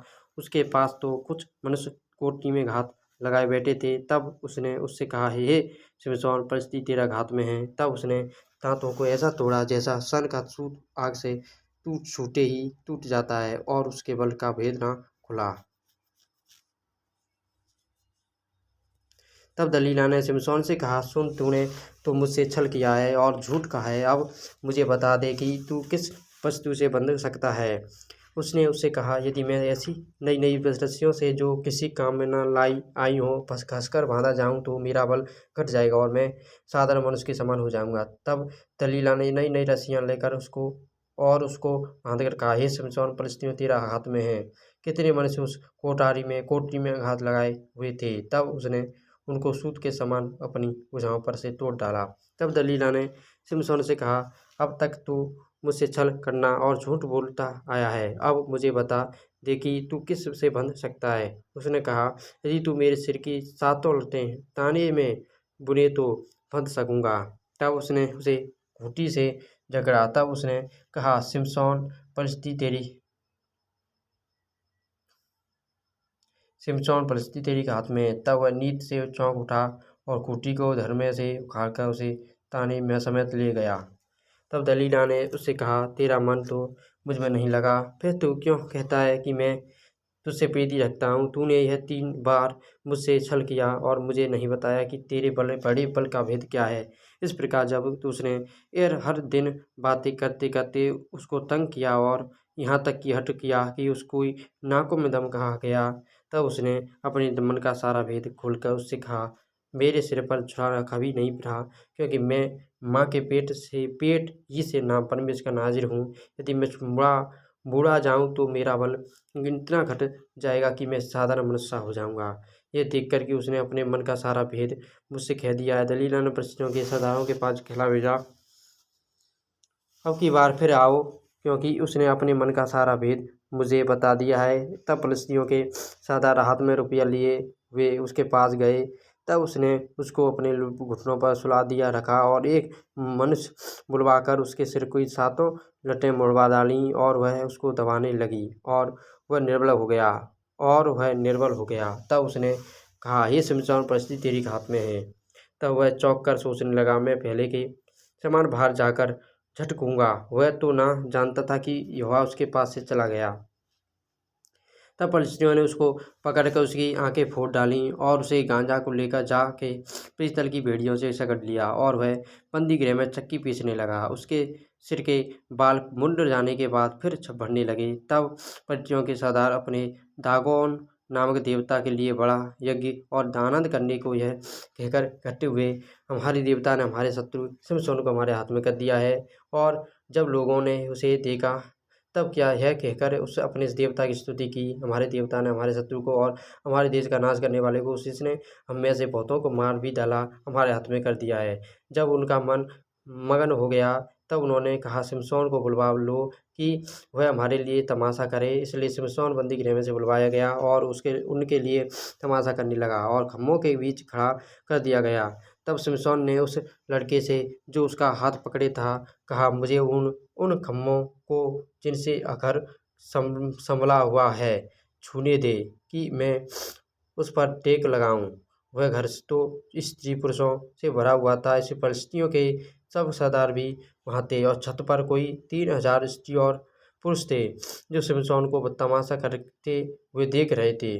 तब शिमशोन ने यह कहकर यहोवा की दुहाई दी, हे प्रभु यहोवा मेरी सुधि ले। हे परमेश्वर, अब की बार मुझे बल दे कि मैं फलिश्तियों से अपनी दोनों आंखों का एक ही बदला लूँ। तब शिमशोन ने उन दोनों बीच वाले खम्भों को जिनसे घर संभला हुआ था पकड़कर एक पर तो दाहिनी हाथ से और दूसरे पर बाएं हाथ से बल लगा दिया। और शिमशोन ने कहा, फलिश्तियों के संग मेरा प्राण भी जाए। और वह अपना सारा बल लगाकर झुका। वह घर सब सरदारों और उसमें के सारे लोगों पर गिर पड़ा। इस प्रकार से जिनको उसने मरते समय मार डाला वे उनसे भी अधिक थे जिन्हें उसने अपने जीवन में मार डाला था। तब उसके भाई और उसके पिता के सारे घराने के लोग आए और उसे उठाकर ले गए और सोरा और एस्टीओल के मध्य उसके पिता मानव की कब्र में मिट्टी दी। उसने इसराइल का न्याय 20 वर्ष तक किया था। देखिए शिमशोन ने तो इसराइल का न्याय किया था 20 वर्ष तक किया था। मीका का मूर्ति पूजा करना। दानियों का मीका की मूर्ति पूजा को अपनाना। देखिए मेरे प्रियो, यहाँ पर देखिए मीका का मूर्ति पूजा करना है। देखिए हम देखते हैं मीका ने किस प्रकार से मूर्ति पूजा की है। आप यहाँ पर देखते हैं कि मीका का मूर्ति पूजा करना। एप्रैम के पहाड़ी देश में मीका नाम का एक पुरुष था। उसने अपनी माता से कहा, जो 1100 टुकड़े चांदी तुझसे लिए गए हैं थे, जिनके विषय में तूने मेरे सुनते ही भी श्राप दिया था, वे मेरे पास हैं, मैंने ही उनको ले लिया था। उसकी माता ने कहा, मेरे बेटे पर यहोवा की ओर से आशीष हो। जब उसने वे 1100 टुकड़े चांदी अपनी माता को वापस दिए, तब माता ने कहा, मैं अपनी ओर से अपने बेटे के लिए यह रुपया यहोवा को निश्चय अर्पण करती हूँ, ताकि उससे एक मूरत खोदकर और दूसरी डालकर बनाई जाए। इसलिए अब मैं उसे तुझको वापस देती हूँ। जब उसने वह रुपया अपनी माता को वापस दिया, तब माता ने 200 टुकड़े तलवैया को दिए और उसने उनसे एक मूर्ति खोदकर और दूसरी डालकर बनाई और वे मीका के घर में रहीं। मीका के पास एक देवस्थान था। तब उसने एक एपोद और एक गृह देवता बनवाए और अपने एक बेटे का संस्कार करके उसे अपने यहाँ पुरोहित ठहरा लिया। उन दिनों में इस्राएलियों का कोई राजा न था जिसको जो ठीक जान पड़ता था वही वह करता था। यहूदा के कुल का एक जवान लेवीय यहूदा के बेतलेहम में परदेशी होकर रहता था। वह यहूदा के बेतलेहम नगर से इसलिए निकला कि जहाँ कहीं स्थान मिले वहाँ जा रहे। चलते चलते वह प्रेम के पहाड़ी देश में मीका के घर पर जा निकला। मीका ने उससे कहा, तू कहाँ से आता है? उसने कहा, मैं तो यहूदा के बेतलेहम से आया हुआ एक लेवी हूँ और इसलिए जाता हूँ कि जहाँ कहीं ठिकाना मुझे मिले वहीं रहूँ। मीका ने उससे कहा, मेरे संग रहकर मेरे लिए पिता और पुरोहित बन और मैं तुझे प्रतिवर्ष 10 टुकड़े रुपये और एक जोड़ा और कपड़ा और भोजन वस्तु दिया करूँगा। तब वह लेवीय भीतर गया और वह लेवीय उस पुरुष के संग रहने से प्रसन्न हुआ और वह जवान उसके साथ बेटा सा बन रहा।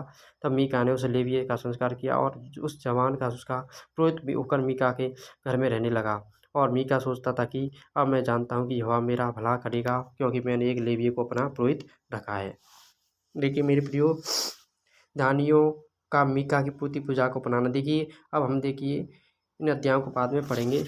यहाँ पर ही हम वीडियो को अपनी समाप्त करते हैं। मेरे भाइयों, आपसे मैं निवेदन करता हूँ कि आप प्लेलिस्ट में जाकर संपूर्ण वीडियो को शुरू से देखिए। संपूर्ण प्रभु यीशु की वीडियो को, परमेश्वर की वीडियो को देखिए। यहाँ पर हमारे प्रभु यीशु ने और परमेश्वर ने जो बातें हर एक बुक में दिखाई है, संपूर्ण बाइबल प्रभु यीशु और परमेश्वर की प्रेरणा से लिखी गई है। मेरे प्रियो, आपको ये मालूम होना चाहिए, इसलिए एक एक वचन हमारे लिए बहुत ही कीमती है। परमेश्वर आपको इन वचनों के द्वारा आशीष दे। धन्यवाद। आमीन। हालेलुया।